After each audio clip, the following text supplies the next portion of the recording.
আপনার সেজো ভাই আমারে খারাপ নজরে দেখে। একা পাইলেই সেই ছুতায় গায়ে হাত দেওয়ার চেষ্টা করে। ঢোক গিলতে গিলতে কাপা কাপা কণ্ঠে কথাটা বলল ঝুমুর। ঝুমুরের কথা শেষ হতেই কষে একটা চর বসিয়ে দিল রাজীব। কি বললি মারানি? আমার ভাইয়ের নামে আমার কাছে বদনাম করিস? বিয়ার 15 দিন যাইতে না যাইতেই আমাগো ভাই ভাইয়ের মধ্যে ঝামেলা বাধাই দিবার চাস? কথাগুলো বলতে বলতে ঝুমুরের চুলের মুঠি ধরে তাকে খাটের উপরে সজোরে ধাক্কা দিয়ে ফেলে দিল রাজীব। তারপর আলনা থেকে চেক শার্টটা কাঁধে নিয়ে হনহন করে বেরিয়ে গেল। পাকা দেখার দিন ঝুমুরের বাবার বাড়িতে যখন তার শ্বশুর বাড়ির লোকজন গেল, তখন সবার সাথে আরিফও গেল। সেদিনই আরিফের আচরণে কেমন যেন বাজে ইঙ্গিত পেল ঝুমুর। ঝুমুর মধ্যবিত্ত পরিবারের মেয়ে, তবে দেখতে বেশ সুদর্শনা। সেদিনই আরিফ বারবার ভাবি ভাবি বলে কাছে ঘেঁষছিল। ঝুমুরের কাঁধে হাত দিয়ে এক প্রকার জড়িয়ে ছবি তুলেছিল। ঝুমুরের অস্বস্তি হওয়া সত্ত্বেও কিছু বলার সাহস পেল না। তবে পরপুরুষের স্পর্শগুলো মেয়েরা খুব নিখুঁতভাবে উপলব্ধি করতে পারে। স্রষ্টা মেয়েদেরকে এই অদ্ভুত ক্ষমতা প্রদান করেছেন। আরিফ রাজীবের সেজো ভাই, বর্তমানে ঝুমুরের দেবর। রাজীবরা 4 ভাই 1 বোন। সবার বড় মাকসুদ, মেজো রাজীব, সেজো আরিফ, আর সবার ছোট রায়ান। একমাত্র বোন মুনিয়া রায়ানের বড় আর আরিফের ছোট। রাত 11টায় রাজীব বাড়ি ফিরল। ঝুমুর তার অপেক্ষায় না খেয়ে বসে আছে ঠিকই, তবে অভিমান করে আছে। কিন্তু অভিমানের ভাষা যে সকলে বোঝে না। আর নারী জাতির অভিমান তো হাস্যকর, সেটা ন্যাকামো। রাজীব ভারী গলায় বলল, শাড়ি খোল। ঝুমুর কথা বলল না। প্লেটে ভাত বেড়ে উপরে কই মাছের ঝোলটা দিল। নিজের জন্য 1 প্লেট ভাত বাড়তে যাচ্ছিল। রাজীব হ্যাঁচকা টানে বলল, তোরে শাড়ি খুলতে কইছি না? ঝুমুর এখনও চুপ। তার ভিতরটা ফেটে যাচ্ছে, চোখ দুটো জ্বালা করছে। তবু মেয়েদের কান্না লুকাতে হয়। রাজীব ঝুমুরের করুণ দৃষ্টিকে অগ্রাহ্য করল না। তার এখন এসব দেখার ইচ্ছে বা সময় কোনোটাই নেই।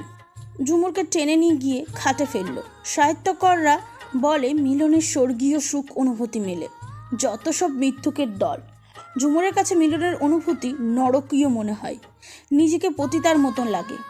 পতিতার দেহর বদলে টাকা কামায়, আর ঝুমুর দেহের বদলে পায় দুবেলা অন্ন। অবশ্য আজ রাতে সেই অন্নও জোটেনি। মাছের ঝোল ঝুমুরের খুব প্রিয়। দেখলেই খিদে বেড়ে দ্বিগুণ হয়ে যায়। অথচ রাজীবের চাহিদা মেটাতে আজ রাতটা তার উপোস পেটেই থাকতে হলো। লোকে বলে স্বামীর ঘরে বউ কিভাবে পতিতা হয়। ছি ছি, যার ঘর করে তারই বদনাম। আচ্ছা, যেই মিলনে প্রেম থাকে না, ভালোবাসা স্পর্শ থাকে না, সেটা তো পতিতার সাথে খদ্দরের মিলনের মতোই, তাই নয় কি? গভীর রাত। রাজীব অন্যদিকে মুখ ঘুরিয়ে ঘুমিয়ে পড়েছে সেই অনেকক্ষণ। অন্ধকারের বাতি নেভানো ঘর। ঝুমুর পশ্চিমের জানলাটা খুলে বাইরের দিকে তাকিয়ে আছে। তাদের ঘরের পাশে একটা ছোট্ট খাল, তার উপরে পাকা রাস্তা। ঝুমুর নিষ্প্রভ দৃষ্টিতে তাকিয়ে আছে। তার মস্তিষ্ক তার হিসাব মেলাচ্ছে। ঝুমুরের খুব ইচ্ছে ছিল তার যে স্বামী হবে তাকে সিনেমার নায়িকাদের মতন তুমি তুমি করে কথা বলবে। কিন্তু শ্বশুর ঘরে পা রাখতেই দাদি শাশুড়ির কড়া আদেশ ছিল তার নাতিকে যেন কোনো দিন অসম্মান করে কথা না বলে, বেহায়া মেয়েদের মতন যেন তুই তুকারি না করে, স্বামীর সাথে যেন উচ্চ স্বরে কথা না বলে। স্বামীর সংসারে স্বামীর রাগ হলে মারবে, কাটবে, আবার বুকে টেনে নেবে।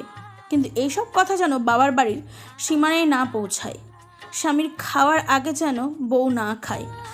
আরও হাজারটা উপদেশের বাণী শুনিয়েছিলেন রাজীবের দাদি পেয়ারা বেগম। ঝুমুর চুপচাপ সব শুনে গেল আর হ্যাঁ সূচক মাথা নাড়ালো। সকালে এক হাতে রুটি বেলা আর এক হাতে খুন্তি দিয়ে তাওয়ায় রুটি উঠাচ্ছিল ঝুমুর। 2 চুলার এক পাশে তেলের কড়াইতে আলু ভাজি আর এক পাশে রুটি তাওয়া। এদিকে আবার একটু পর পর চুলের লাকড়ি ঠেলে দিতে হয়, না হলে আগুন নিবু নিবু করে। কিন্তু ঝুমুরের অনেক তাগাদা। আগুন নিমলেই তার রুটি আর ভাজি হতে দেরি হয়ে যাবে। সকাল 8টা। বাড়ির পুরুষরা সবাই নাস্তা সেরে বাজারের মুদি দোকানটায় চলে যায়। নিজেদের দোকান 4 ভাই মিলে চালিয়ে নেয়। বাড়িতে কর্মচারী রেখে বেতন দেওয়ার মানেই হয় না। ঝুমুর তার শাশুড়ি সালমা খাতুনকে ডেকে বলে, আম্মা, ভাজি হয়ে গেছে, রুটিও কয়েকটা হইছে, সবাইরে নাস্তাটা দিয়া দেন আম্মা। তুমি যাইয়া দিয়া দাও, আমি সুপারি কাটতাছি।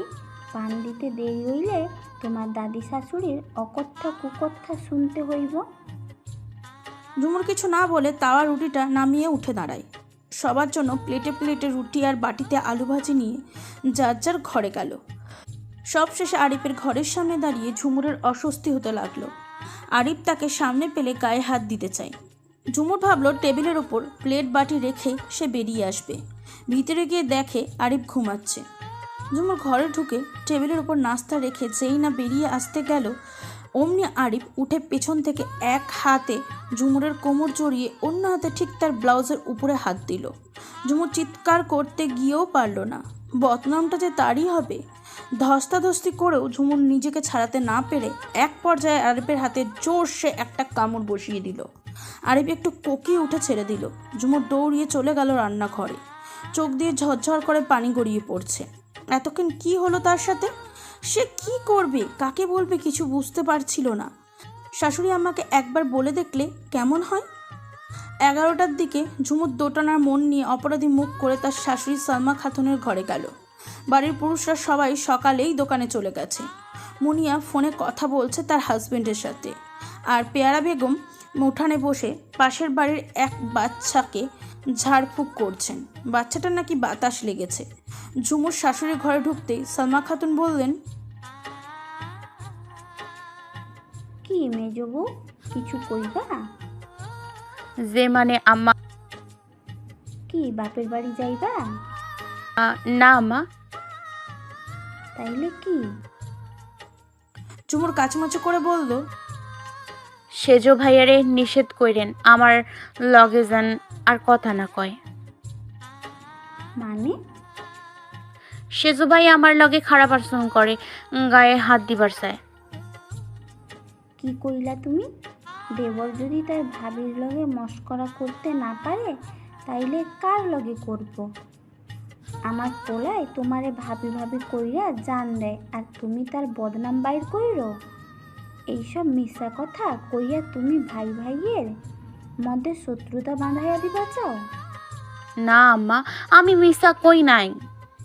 আরিফ ভাই গা ঘেঁষা ঘেঁষা দাঁড়ায়, আমার মন্দ লাগে। আবার বেদপের মতো কথা কও। এমনে এমনে আমার রাজীবে তোমারে মারে না আর গাইলও দেয় না। নোয়া বউ কেমনে এত মুখে উপরে কথা কও? হ্যাঁ, তোমার মতো বেহায়া বেদব মাইয়া আমার জীবনে আর এক কটা দেখি নাই। রাজীব মুনিয়া ওরা আগেই কইছিল রূপ দেখা বউ আনলে একদিন পস্তাইতে আইব। কথায় আছে যাতে মাইলা কালাও ভালো।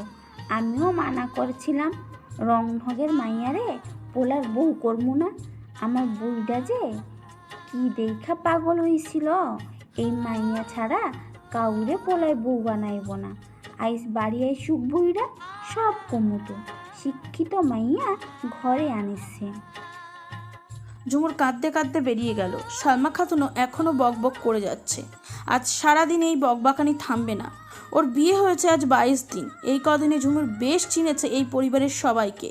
এখানে বড় ভাসুর, বড় যা আর শ্বশুর ছাড়া বাকি সবাই তাকে অপছন্দ করে। দাদি শাশুড়ি ভালো খারাপ কোনোটাতেই নেই, তবে কোনো কাজে ভুল করলে কথা শোনাতে ছাড়ে না। আর মুনিয়া তো দুনিয়ার সবচেয়ে ঘৃণিত প্রাণী হিসাবে ঝুমুরকেই মনে করে। উঠতে বসতে কথা শোনায়। মুনিয়ার বিয়ে হয়েছে 2 বছর আগে, অথচ শ্বশুরবাড়িতে যায় না। বিয়ের পর মাসখানিক শ্বশুরবাড়িতে থাকার পর শাশুড়ির সাথে ঝগড়া লেগে যায়। তারপর থেকেই বাচ্চা নিয়ে বাবার বাড়ি পড়ে আছে। ঝুমুর বালিশটা বুকে জড়িয়ে বসে বসে কাঁদছে, আর মাঝে মাঝে পুরনো দিনগুলোকে স্মরণ করে নিজেকেই বিদ্রূপ করে হাসছে। তার বান্ধবী সময়ের মতন সেও চেয়েছিল বিয়ের পর তার শাশুড়িকে মা বলে ডাকবে, কিন্তু বিয়ের দিন এই বাড়িতে আসার পরই তার ফুপু শাশুড়ি বলে দিয়েছেন শাশুড়িকে আম্মা বলে ডাকতে হবে।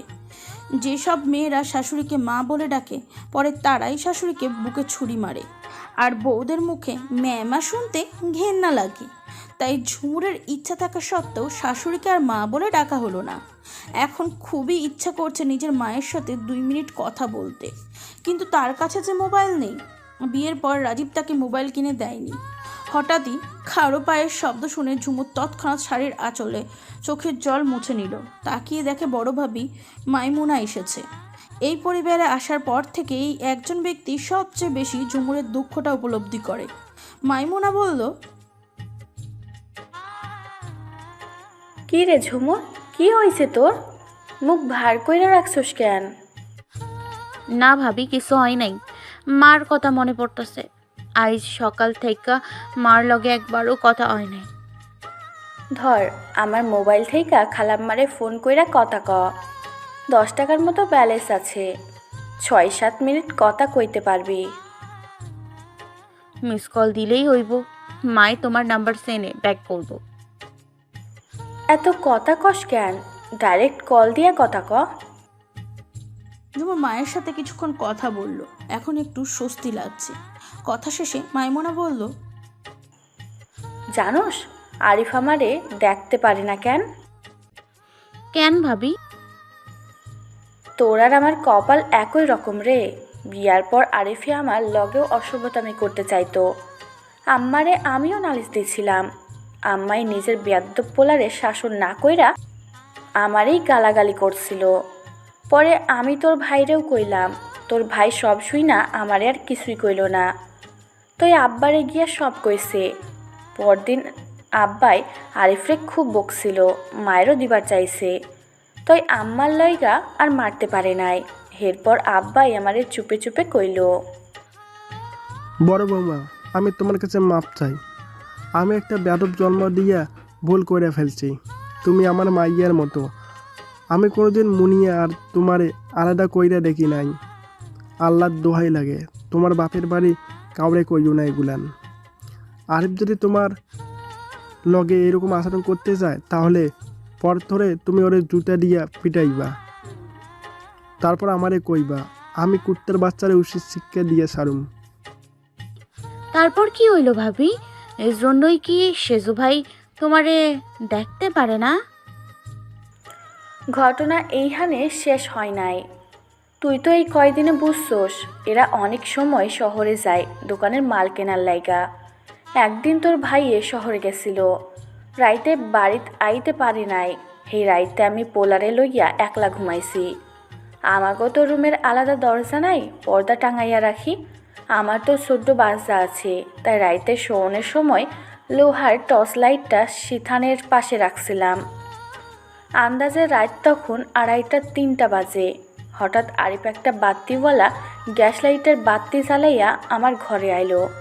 আইয়া আমার গায়ে হাত দেওয়ানোর লগে লগে আমার ঘুম ভাঙিয়া গেছে। ওই আমার মুখ চাপা ধরছে যেন আওয়াজ না করতে পারি। আমি দিশ না পাইয়া সিথানের পাশ থাইকা লোহার লাইট নিয়া ওর মাথা বরাবর বাড়ি দিলাম। এমন জোরে বাড়ি লাগছে যে ওর মাথা ফাইটা রক্ত বাহির হয়ে গেছে। ইস, তারপর আমায় তোমারে বকে নাই? মাইমুনা তাচ্ছিল্যের হাসি হেসে বলল, তোর ওই আম্মাই তো আমারে মারতেও গেছিল। হেই তো আজীবন পোলার পক্ষেই আসিল। তই এগুলো নিয়া মেলা সালিশ দরবার হয়েছে। আরিফের সালিশে কইছে হেই নাকি ভাতিজারে দেখতে আমার ঘরে গেছিল। আমি তারে দেখতে পারি না বইলা ইচ্ছা কইরা বাড়ি মারছি। আচ্ছা ভাবি, তুমি হঠাৎ আরিফ ভাইয়ের ব্যাপারে কথা তুললা কেন? আমার চিল্লাচিল্লি শুই না বুঝছিলাম আরিফ তোর লেগেও অসভ্যতামি করছে। উনি যতই নিজের পোলারে পীর আউলিয়া কোক না কেন, আমি তো জানি ওই পোলা কি। তোরে আমি আরও আগেই এগুলো কইতাম। পরে ভাবলাম তুই তো শিক্ষিত মাইয়া, তোর লগে এসব করার সাহস পাইব না। আজ বুঝলাম লুচ্চারা কোনোদিন ভালো হয় নাই। শোন বোন, যদি সতী সাবিত্রী হইয়া এই সংসারে থাকতে চাস তাইলে আমার মতো ডাকাইতে ওইতে হইব। কে ভাসুর আর কে দেবর ওইগুলা চিন্তা করিস না। ইজ্জতের উপরে যেই হাত দিতে চাইব তারই কোপাবি, বুঝলি? শক্তের ভক্ত নরমের জম। মাইমুনার কথা শুনে ঝুমুর ফেক করে হেসে দিল। তাকে নাকি ডাকাত হতে হবে। রাত 9টার দিকে বাড়ির সবাই চলে এসেছে।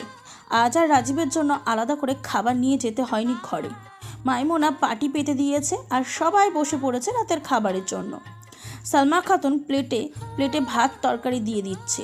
2 বই থাকা সত্ত্বেও উনি নিজেই প্রতিদিন খাবার তদারকি কাজটা করেন। সবাই খাচ্ছে, শুধু সালমা খাতুন মুখ কালো করে বসে আছেন। ঝুমুরের শ্বশুর মনোয়ারা হোসেন বললেন, কি রই মাকসুদের মা, তোমার লইগা ভাত বাড়ো নাইকা? ভাত কি আজকা কম নাকি? আমি খাবো না, যতক্ষণ মেজ বউয়ে বিচার না করবেন ততক্ষণ খাবো না। মনোয়ারা হোসেন চিন্তিত কণ্ঠে বললেন, কি করেছে মেজো বউ? আনছেন তো শিক্ষিত মাইয়া, রূপবান মাইয়া। এতবার কইছি, এত সব শিক্ষিত রূপসী মাইয়া বেদব হয়। এরা কাইরে সম্মান দেয় না, রূপের দেমাগে একখান কাম পর্যন্ত করে না। আনছেন তো ফকিন্নির বেটি, পোলা বিয়া করাইয়া কি পাইছি? মাকসুদের মা, তোমার না একদিন কইছি বৌমাগোর লগে এমন করে কথা কইবা না। বৌমাগোর বাপের বাড়ির জিনিস যে লোভ দেয়, হ্যাঁ তো ফকিন্নির চাইতেও খারাপ। আমরা কি অভাবে আছি নাকি যে বৌমাগোর বাপের বাড়ির জিনিসের দিকে তাকাইতে থাকতাম? আমনে হারা জীবন গাধাইয়ে থাকবেন, যেইটা সিজনে সিজনে দেওয়ার নিয়ম সেইটাই দিতে। গরিব আর বড় লোকের কথা কন কেন? আজারের পেছাল বাদ দিয়া দরকারি কিছু থাকলে কও। আমি তো আজাইরা কথাই কই। আর আমনে বউয়েরা তো ভালো। মেজ বউয়ে আমনের সেজো পোলার নামে মাইন্সের কাছে যে বদনাম করে, আরিফের নাকি তারে মায়ের ধৈর করে, গালাগালি করে, তারে নাকি আমরা সকলে মিল্লা জ্বালাই পোড়াই, ঠিক মতো খাওয়ান দিই না, কামের বেডিলাহান রাখি। সেইগুলার বিচার কেটা করবে? ঝুমুর শাশুড়ির কথা শুনে থ হয়ে গেল। হায় আল্লাহ, ও কি বলল? আর তার শাশুড়ি এসব কি বলছে? এসব কোনো কথাই তো বলেনি সে। ঝুমুর লজ্জায় ভাতের প্লেটের দিকে তাকিয়ে আছে। যেই শ্বশুর তাকে এত ভালোবাসে, তিনি আজ কি ভাবছেন তাকে নিয়ে? কিছুক্ষণ নীরবতার পর মনোয়ার হোসেন বললেন, মেজো বউ, আব্বা বিশ্বাস করেন আমি এইগুলা কই নাই। আমি জানি বৌমা, তোমার শাশুড়ির আজীবনের খাঁচালত মিছা কথা কইয়া মানুষের লগে মানুষের ঝগড়া বান্ধাইয়া দেবেন। কি কইলেন আমনে? আমি মৃত্যুক? সালমা খাতুন আর মনোয়ারা হোসেন এক প্রকার ঝগড়া লেগে গেল। মুনিয়া আর আরিফও মায়ের পক্ষে গিয়ে বাবার সাথে ঝগড়াই লেগে গেল। এদিকে রাজীব উঠে জুতো হাতে তুলে ঝুমুরের গালে মাথায় পিঠে ইচ্ছা মতন মারতে লাগলো আর বিশ্রী ভাষায় বলতে লাগলো। ঝুমুরের শ্বশুর মনোয়ারা হোসেন তার ওষুধের বক্সটা থেকে নাপা এক্সট্রা আদা খাওয়া এক পাতা ট্যাবলেট নিয়ে ঝুমুরের ঘরে গেল।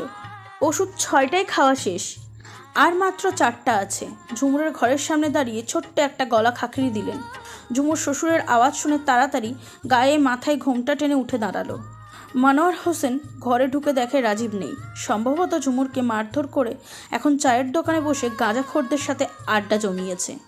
মনোয়ার হোসেন ধীর কণ্ঠে বললেন, মেজো বউ, এইখান থাইকে একটা ওষুধ খাইয়া তারপর ঘুমাইও, শরীরের ব্যথা কমবো। ঝুমুর শ্বশুরের কথা শুনে ঝরঝর করে চোখের পানি ছেড়ে দিলেন। আমারে মাফ করিস মা, আমার সামনে জানোয়ারটা তোরে ওইভাবে মারছে, আর আমি বাপ হইয়া পোলারে শাসন করতে পারি নাই। ঝুমুর ডুকরে কেঁদে উঠে বলল, আব্বা কান্দিস না মা, আমি তোরে বড় সাত করিয়া পোলার বউ বানাইছি। ভাবছিলাম তোর মতো বউ পাইলে অমানুষটা মানুষ হইব, বড় ভুল কইরা ফেলছি রে। বলতে বলতে মনোয়ার হোসেন নিজেও কেঁদে দিলেন। তিনি আসলেই খুব অনুতপ্ত। তার চোখের সামনে রাজীব এভাবে মারল ঝুমুরকে। পরদিন সকালে ঝুমুর তার শ্বশুর শাশুড়ির ঘরে গেল। শাশুড়ি ঘুম থেকে উঠেছে অনেকক্ষণ আগে, তবে মনোয়ার হোসেন ফজরের নামাজের পর প্রতিদিনই আলসেমি করে শুয়ে থাকেন কিছুক্ষণ। ঝুমুরকে দেখে বললেন, কিছু কইবা মেজো বউ? যে আব্বা মেলা দিন হইছে আমারে দেখি না, বাড়ির যাইতে খুব মন চায়। আমাকে বাড়ির যাইয়া কয়দিন থাইকা আহি।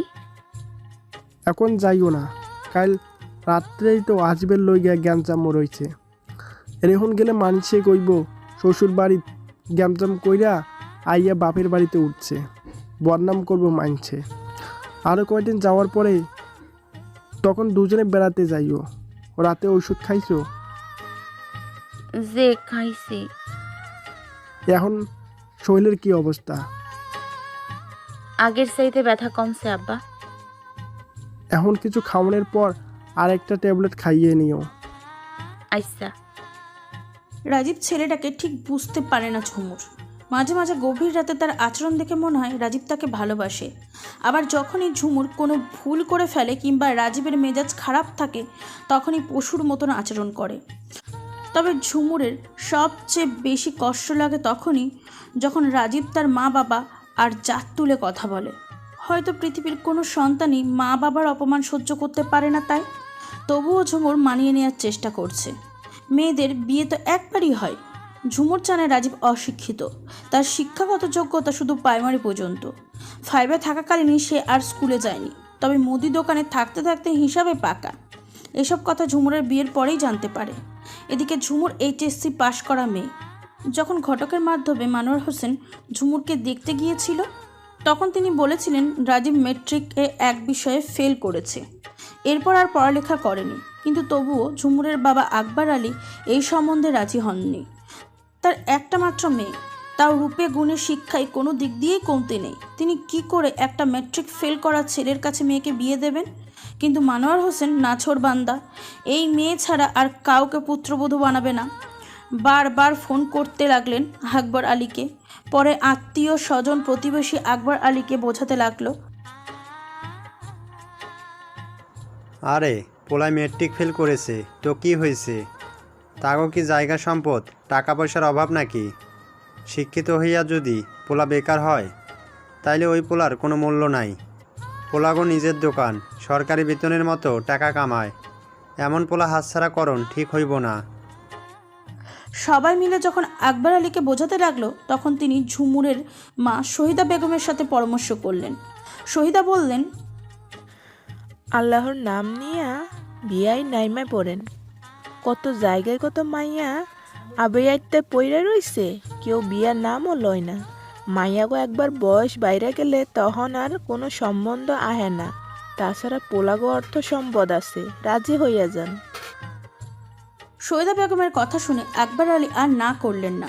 কিন্তু তিনি কি জানতেন সেদিন তিনি নিজে হাতে মেয়েকে নরকে ঠেলে দিয়েছেন? কয়েকদিন পর এক সন্ধ্যায় রাজীব সিএনজি করে ঝুমুরকে নিয়ে আসে তার বাবার বাড়িতে। ঝুমুর খুশিতে আত্র হবার ভান করছে মা বাবার সাথে, কিন্তু অভিনয়টা ঠিক মতন করে উঠতে পারে না। হাসতে গেলেই গলা জড়িয়ে যায় কান্নায়। শহীদা বেগম আজ করতে পারে, কিন্তু মেয়ে জামাইয়ের সামনে জিজ্ঞাসা করতে পারে না। পরের দিন সকালে রাজীব নাস্তা করে বেরিয়ে যায়, তাকে দোকান যেতে হবে। রাজীব খুব হিসাবি আর কর্মঠ ছেলে। তার কাছে শ্বশুরবাড়ি জামাইয়ের আদর চাইতে 2 পয়সা রোজগার করাটা বেশি জরুরি। ঝুমুর মনমরা হয়ে আলু কাটছে। শহীদা বেগম খেয়াল করলেন মেয়ের নিশ্চয়ই কিছু হয়েছে, নইলে এত চঞ্চল হাসি খুশি মেয়ে এভাবে চুপচাপ কেন? তিনি ঝুমুরের কাছে এসে বললেন, ঝুমুর, তুই এত শুকায়া গেছস কেন? কি কও মা, আমার তো মনে হয় আরো মোটা হইয়া গেছি। জামাই তোর লগে সুন্দর আচরণ করে তো? কেমন রে জামাই? ভালোই তো মনে হয়। 1 মাসে আর কতটুকু বুঝুম। তোর শ্বশুর শাশুড়ির ননদ দেওরা কাম কাজের দোষ ধরে বকাঝকা করে? না মা, আমার শ্বশুরের কথা কি কইতাম। মুনিয়ার সাইটেও বেশি আদর করে আমারে। জানো মা, আমার শ্বশুরে প্রত্যেক দিন বিকালে আমাগো দোকান থেকে নাস্তা আইনা খাওয়ায়। 3 বেলা জিগায় কি খাইছি না খাইছি। এত বালা শ্বশুর দুনিয়ার বুকে আর পাওন যাইব না। আর তোর শাশুড়ির ননদ ওরাও ভালা, তয় মুনিয়া একটু ঘ্যান ঘ্যান করে, কামের দোষ ধরে আর কি। হাসা কইরা কত, তুই সুখে আসস নি? মায়ের কথা শুনে ঝুমুরের চোখ ছলছল করে উঠল। সে কান্না লুকাতে চেয়েও পারল না। মায়ের জবরদস্তি শেষে ঝুমুর বলতে বাধ্য হলো রাজীবের মারধরের কথা। মায়েরা কখনো মেয়েদের সামনে চোখের জল ফেলে না, কিন্তু শহীদা বেগম নিজেকে সামলাতে পারল না। একটা মাত্র মেয়ে, তাকে কিনা বিনা দোষে এত অত্যাচার। ঝুমুর শহীদা বেগমের হাত চেপে ধরে তাকে দোহাই দিল এইসব কথা যেন তার বাবাকে না বলে, উনি সহ্য করতে পারবে না। শ্বশুরবাড়িতে ফিরবার দিন সকাল থেকেই শহীদা বেগম মেয়েকে নানানভাবে বোঝালেন। মারে, মেয়েটার জীবনে একটাই বিয়ে, ওই সংসারের লগে নিজেরে মানাইয়া লইস। যে যা বলার বলুক, ধৈর্য ধইরা চুপ থাকিস। আল্লাহ একদিন ধৈর্যের ফল দিব। বিয়ার পর 2-4 বছর প্রত্যেকই মাইয়ার লগে এইগুলো একটু একটু হয়, পরে দেখবি সবাই ঠিক হইয়া যাইব। জামাই যেমনে কয় হেমনে চলিস। পুরুষ মানুষের মেজাজ একটু কড়া থাহে, সারা দিন বেচা কেনা কইরা মাথা ঠিক থাহে না। আর শাশুড়ির মুখে মুখে চোপা করিস না, যাই কোক চুপ কইরা থাকিস। ঝুমুর শুধু হ্যাঁ সূচক মাথা নাড়ালো। সে জানে তার সাথে 10টা মেয়ের মতন টুকটাক ঝামেলা হয় না, তার উপর তো রীতিমতন অত্যাচার চলে। বিয়ের 1 মাসের মধ্যেই যা করলো ওরা, বাকি জীবন কিভাবে কাটাবে এক উপরওয়ালা ছাড়া আর কেউ জানে না। এক রাতে রাজীব ঝুমুরকে জন্মবিতরক পিল খেতে নিষেধ করলো। ঝুমুর জিজ্ঞাসা করলো, কেন? আমি শুনছি ওইসব ট্যাবলেট খাইলে পরে আর বাচ্চা কাচ্চা হয় না, তুই আর ওগুলো খাবি না। কিন্তু না খাইলে যদি কিছু হইয়া যায়? ওইলে ওইব, তোর সমস্যা কি? আমার বাচ্চা লাগবো। কি করে এগুলা? বিয়া হইছে অহন 2 মাস হয় নাই, এত তাড়াতাড়ি বাচ্চা নিলে মাইসে কি কইব? আমি মাইন্ড শুধি না, আমার বাচ্চা লাগবো ব্যাস। ঝুমুর আর কথা বাড়ালো না। রাজীব তার হাত থেকে পিলের পাতাটা নিয়ে জানলা দিয়ে খালের পানিতে ছুঁড়ে ফেললো। সকালে ঝুমুর রাজীবের কাছে গিয়ে তার মোবাইলটা চাইলো মায়ের কাছে ফোন করতে। রাজীব ঝাঁঝালো কণ্ঠে বলল, তোর মাই কি কয় টাকা ভইরা দিছে নাকি আমার মোবাইলে? গতকাল ফোন কইরা 13 টাকা খাইছস আমার। তোর মাই ব্যাক করতে পারে না? আইসা মিস কল দিমু, দেন। ধর কুত্তার বাচ্চা, ডাইরেক্ট কল দে। জামাইয়ের মোবাইল তুন শাশুড়িরে মিস কল দিয়া আমারে ছোট করতে চাস? তোর মাইরে কইস তোরে মোবাইল কিন্না দিত। আর হুন, 2 মিনিটের বেশি কথা কইবি না। ঝুমুর চুপচাপ মোবাইল নিয়ে উঠানের এক কোণে চলে আসে। মায়ের কাছে কুশলের দিয়ে জিজ্ঞাসা করার পর বলে, মা, তোমাকে জামাই আমারে বড়ি খাইতে মানা করছে, কয় বড়ি খাওন লাগবো না। ও কয় বড়ি খাইলে পরে আর বাচ্চা কাচ্চা হয় না। কথাটা মিশা না, অনেক জায়গায় এমন ঘটনা আছে, বড়ি খাইতে খাইতে পরে নাকি জ্বলে যায়, তখন আর বাচ্চা কাচ্চা হয় না। কিন্তু মা, আমি এখন কি করতাম? ও 2 দিনও তো আমার লগে ভালো আচরণ করে না, কথায় কথায় গায়ে হাত তোলে, গালিগালাজ করে। ওরে এখনো ঠিক মতো চিনলাম না, আর বাচ্চা নিমু? হন ঝুমুর, অনেক পুরুষ আছে যারা প্রথম প্রথম বইয়ের গায়ে হাত তোলে, ভালোবাসা বোঝে না। চেরাং পোলাপান আহনো সংসার কি জিনিস বোঝে না। কিন্তু একটা পোলা বা মাইয়া হইয়া গেলে তখন সব ঠিক হইয়া যাইব। পোলা মাইয়া টানে বইয়ের উপরে মায়া বইব, দেখিস। আল্লাহর উপরে ভরসা রাখ, আল্লাহ যা করে মানুষের ভালো লাগে করে। এক ভোর রাতে ঝুমুর গোসলের উদ্দেশ্যে একা একা পুকুরে গেল। রাজীব ঘুমাচ্ছে তাই আর ডাকিনি। তাছাড়া রাজীবের বিয়ের পর সপ্তাহখানেক ঝুমুরের সাথে পুকুরে এলেও পরে আর আসতো না, বরং তাকে ডাকলে বিরক্ত হতো। ঝুমুর তাড়াতাড়ি গায়ে মুখে সাবান মেখে 2-3টা ডুব দিয়ে দিল। ফজরের আজান পড়ে গেছে অনেকক্ষণ আগে, সবাই উঠে পড়বে। আর মাইমুনা ভাবে তো আজানের সাথে সাথেই উঠে পড়ে। তার সাথে এই অবস্থায় দেখা হলে ভীষণ লজ্জাকর বিষয় হবে। কোনো রকমে কাপড় চোপড় ধুয়ে ঝুমুর যেই না পুকুর ঘাট থেকে উঠতে গেল, অমনি দেখে আরিফ পাড়ে দাঁড়িয়ে তার দিকে তাকিয়ে আছে। তার মানে এতক্ষণ আবছা আলোতে আরিফ ঝুমুরের গোসল দেখছিল। কথাটা মনে হতেই ঝুমুরের মেজাজ উচ্চ মাত্রায় চলে গেল। ঝুমুর দাঁতে দাঁতে কটমট করতে করতে আরিফকে ক্রস করে চলে যেতে চাইল। আরিফ তাকে আঁকলে দাঁড়িয়ে বলল,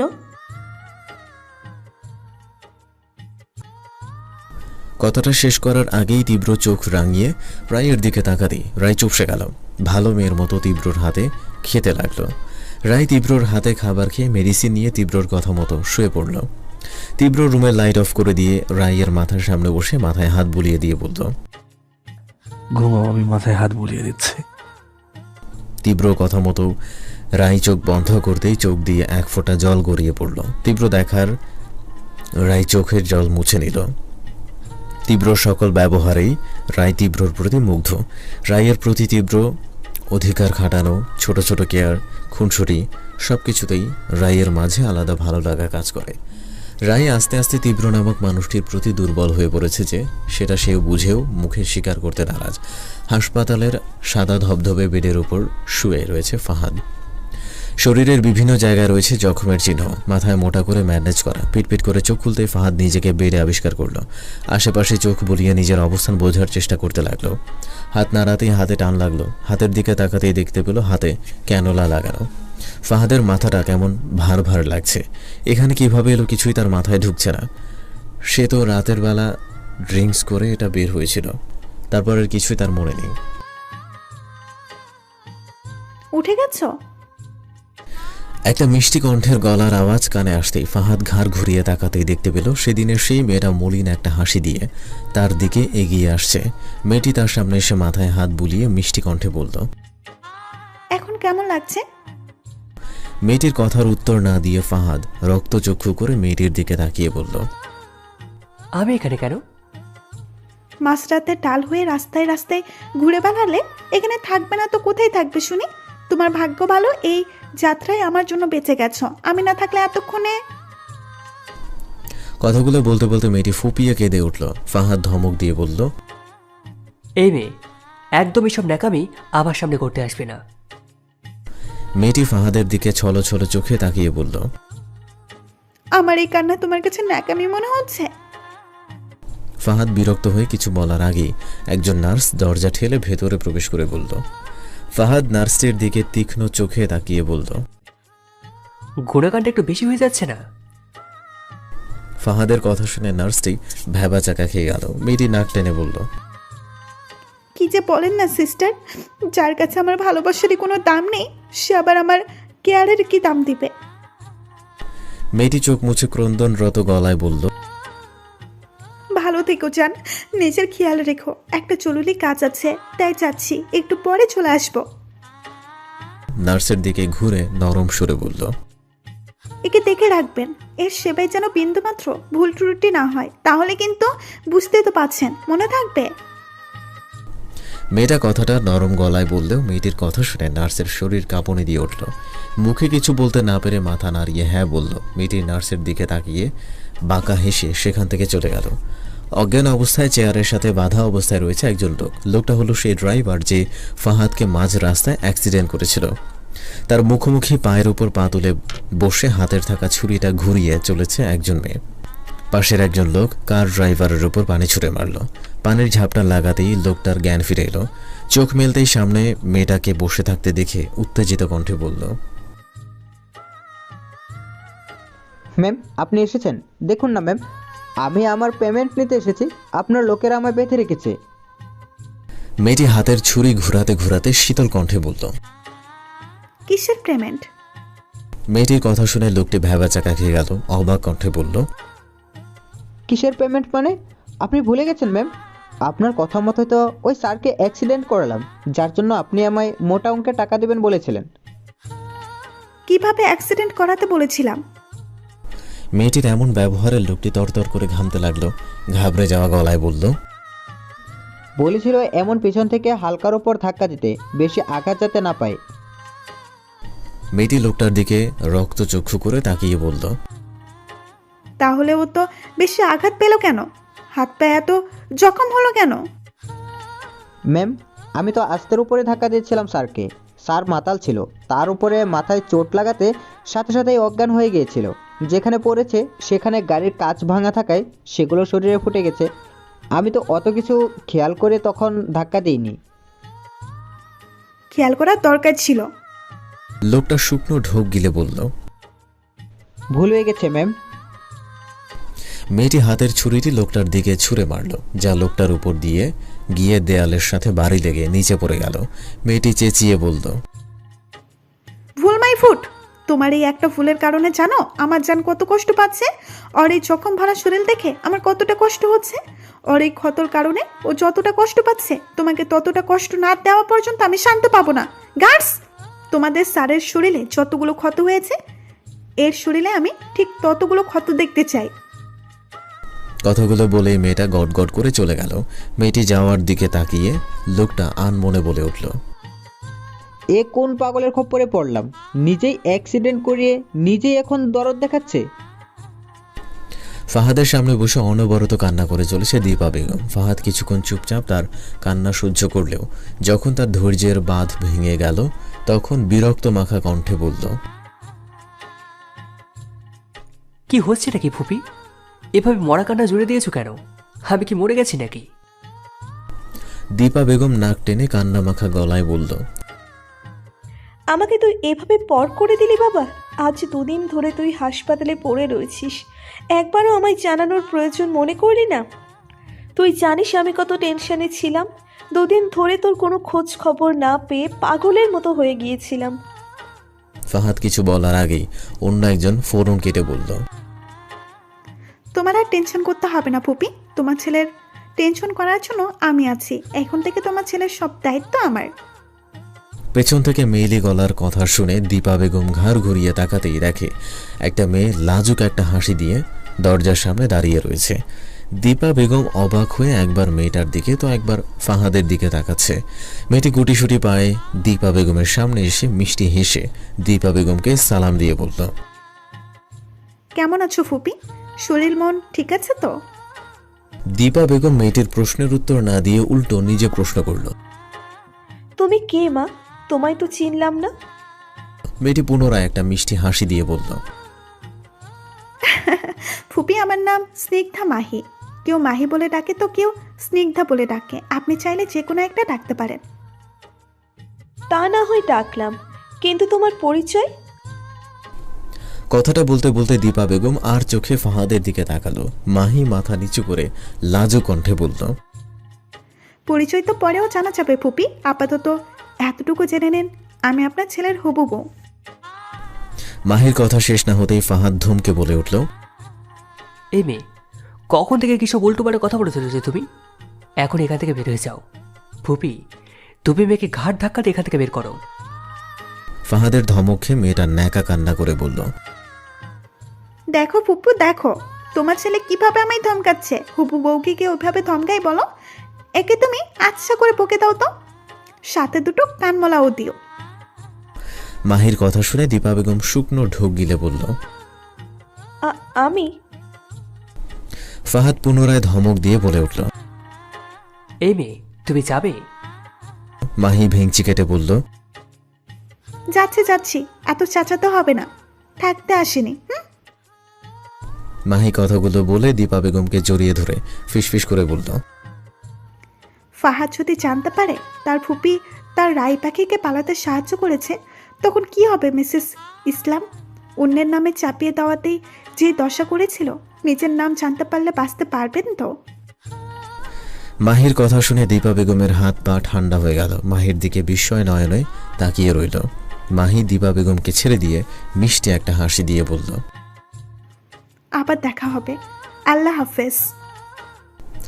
মাহি দীপা বেগমের দিকে তাকিয়ে বাঁকা হেসে সেখান থেকে চলে গেল। দীপা বেগম নিজেকে আর দাঁড় করিয়ে রাখতে না পেরে ধপ করে টুলে বসে পড়ল। মাথার মধ্যে ঘুরতে লাগলো নানান চিন্তা। কে এই মেয়ে? এত কিছুই বা কি করে জানে? যদি সে সত্যিটা ফাহাদকে বলে দেয় তখন কি হবে তার? কথাগুলো ভাবতেই সে ফাহাদের দিকে তাকিয়ে ভয়ে শুকনো ঢোক গিলল। সময় নিজ গতিতে চলে যাচ্ছে। রায় নতুন পরিবারের কাছ থেকে সবার আদর ভালোবাসা পেয়ে পুরনো ক্ষতগুলো ভুলতে চলেছে। নতুন করে নতুনভাবে বাঁচার আলো খুঁজে পেয়েছে ঠিকই, কিন্তু মনের মধ্যে এখনও ফাহাদ নামক এক ভয় কাজ করে বেড়ায় সব সময়। ফাহাদের কথা মনে পড়তে এক অজানা ভয় এসে মনের মাঝে ভিড় করে। বুক চিরে দীর্ঘ নিঃশ্বাস ফেলে একটা কথাই বলে বের হয়ে আসে, এত সুখ কপালে সইবে তো? ওদিকে ফাহাদের অবস্থা নাজেহাল। স্নিগ্ধা মাহির পাগলামোর কারণে তার অবস্থা যায় সারাদিন এটা সেটা করে ফাহাদকে রাগানোই যেন তার প্রতিদিনের কাজ হয়ে গেছে। ফাহাদকে রাগানোর কোনো কৌশলই সে বাকি রাখেনি। সবভাবেই সে প্রতিনিয়ত ফাহাদকে জ্বালাতন করেই চলেছে। ফাহাদকে রাগিয়ে তোলার মাঝেই সে পৈশাসিক আনন্দ পায়। তিহানের আজ ফাইজাকে নিয়ে ঘুরতে যাওয়ার কথা ছিল, কিন্তু জরুরি কাজ পড়ে যাওয়ায় তিহান আর অফিস থেকে বের হতে পারেনি। সেজন্যই ফাইজা তিহানের সাথে রাগ করে গাল ফুলিয়ে বসে রয়েছে। তিহান নানানভাবে ফাইজার রাগ ভাঙানোর চেষ্টা করছে, কিন্তু কিছুতেই তাকে মানাতে পারছে না। তিহান ফাইজার পাশে বসে ফাইজার হাত ধরতে গেলে ফাইজা হাত সরিয়ে ফেলে। ফাইজা তিহানের দিকে রাগী দৃষ্টিতে তাকাতেই তিহান অসহায় ফেস করে বলে, ফাইজা, কেন বুঝেও অবুঝের মতো করছো? বলছি তো জরুরি কাজে পড়ে গিয়েছিলাম, তার কারণে আসতে পারিনি। আজ না গিয়েছি, কাল তো বলছি নিয়ে যাব। তিহানের কথা শুনে ফাইজা না শোনার ভান করে অন্যদিকে মুখ ঘুরিয়ে রাখল। তিহান ফাইজাকে এক হাতে জড়িয়ে ধরতেই ফাইজা তিহানের হাত সরিয়ে দিয়ে গম্ভীর গলায় বলল, সরো তো এখান থেকে। আর দরদ দেখাতে হবে না। কাজে বসে যে আমার কথা ভুলে যায়, তার আমার কথা না ভাবলেও হবে। এতই যখন কাজ ছিল তাহলে একবার ফোন করে বলে দিতেই তো পারতে। তাহলে তো আর আমি রেডি হয়ে আশায় বসে থাকতাম না। দুপুর থেকে পথে আশায় বসে রয়েছি, ফোন দিয়েছি, ফোনও ধরনি। এখন এসেছো কেন দরদ দেখাতে? যাও ভাগো তো। তিহান অসহায় কণ্ঠে বলল, মানছি দোষটা আমার, তার জন্য সরি বলছি তো, আর কত বলবো। ফাইজা কিছু না বলে গাল ফুলিয়ে বসেই রইল। তিহান বড় করে একটা নিঃশ্বাস ফেলে ফাইজার হাত নিজের হাতের ভাঁজে নিয়ে আদুরে গলায় বলল, ফাইজা প্লিজ আর রাগ করে থেকো না, ঘুরতে যেতে পারি তো। কি হয়েছে, চলো, আজ আমি এক্ষুনি তোমাকে বাইরে নিয়ে যাব তোমার ফেভারিট আইসক্রিম খাওয়াতে। ফাইজা তিহানের দিকে ভ্রু কুচকে তাকিয়ে বলল, ঘুষ দিচ্ছ?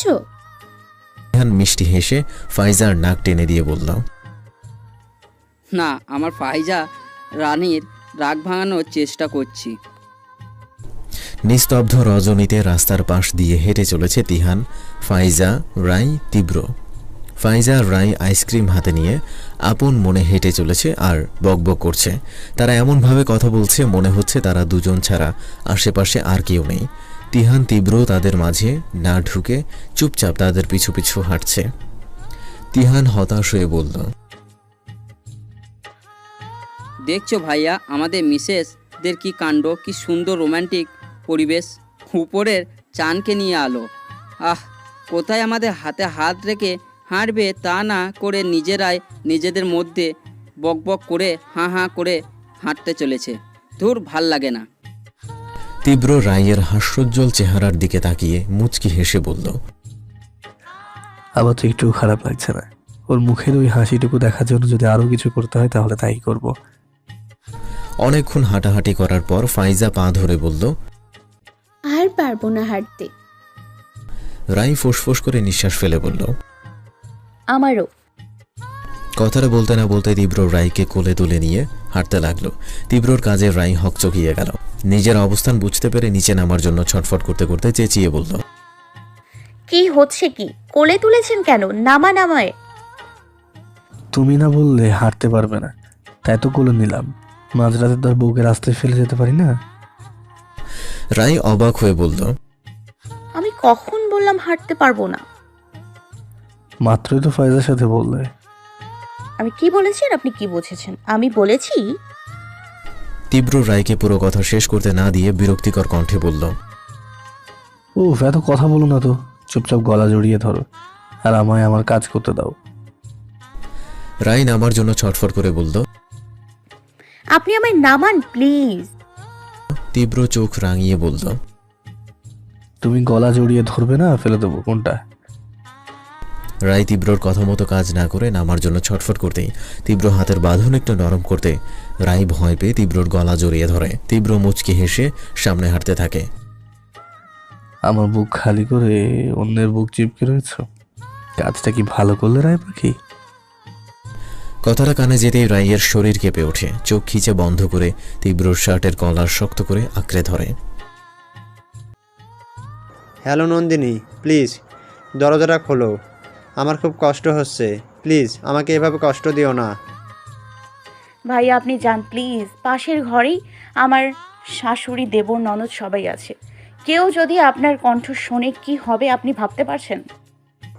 আমি কিচ্ছু ভাবতে চাই না, শুধু তোমাকে চোখের দেখা দেখব। ঠিক আছে ভাইয়া, আই প্রমিস। আগামীকাল আপনি আসেন, দেখা হবে ইনশাল্লাহ। এখন যান।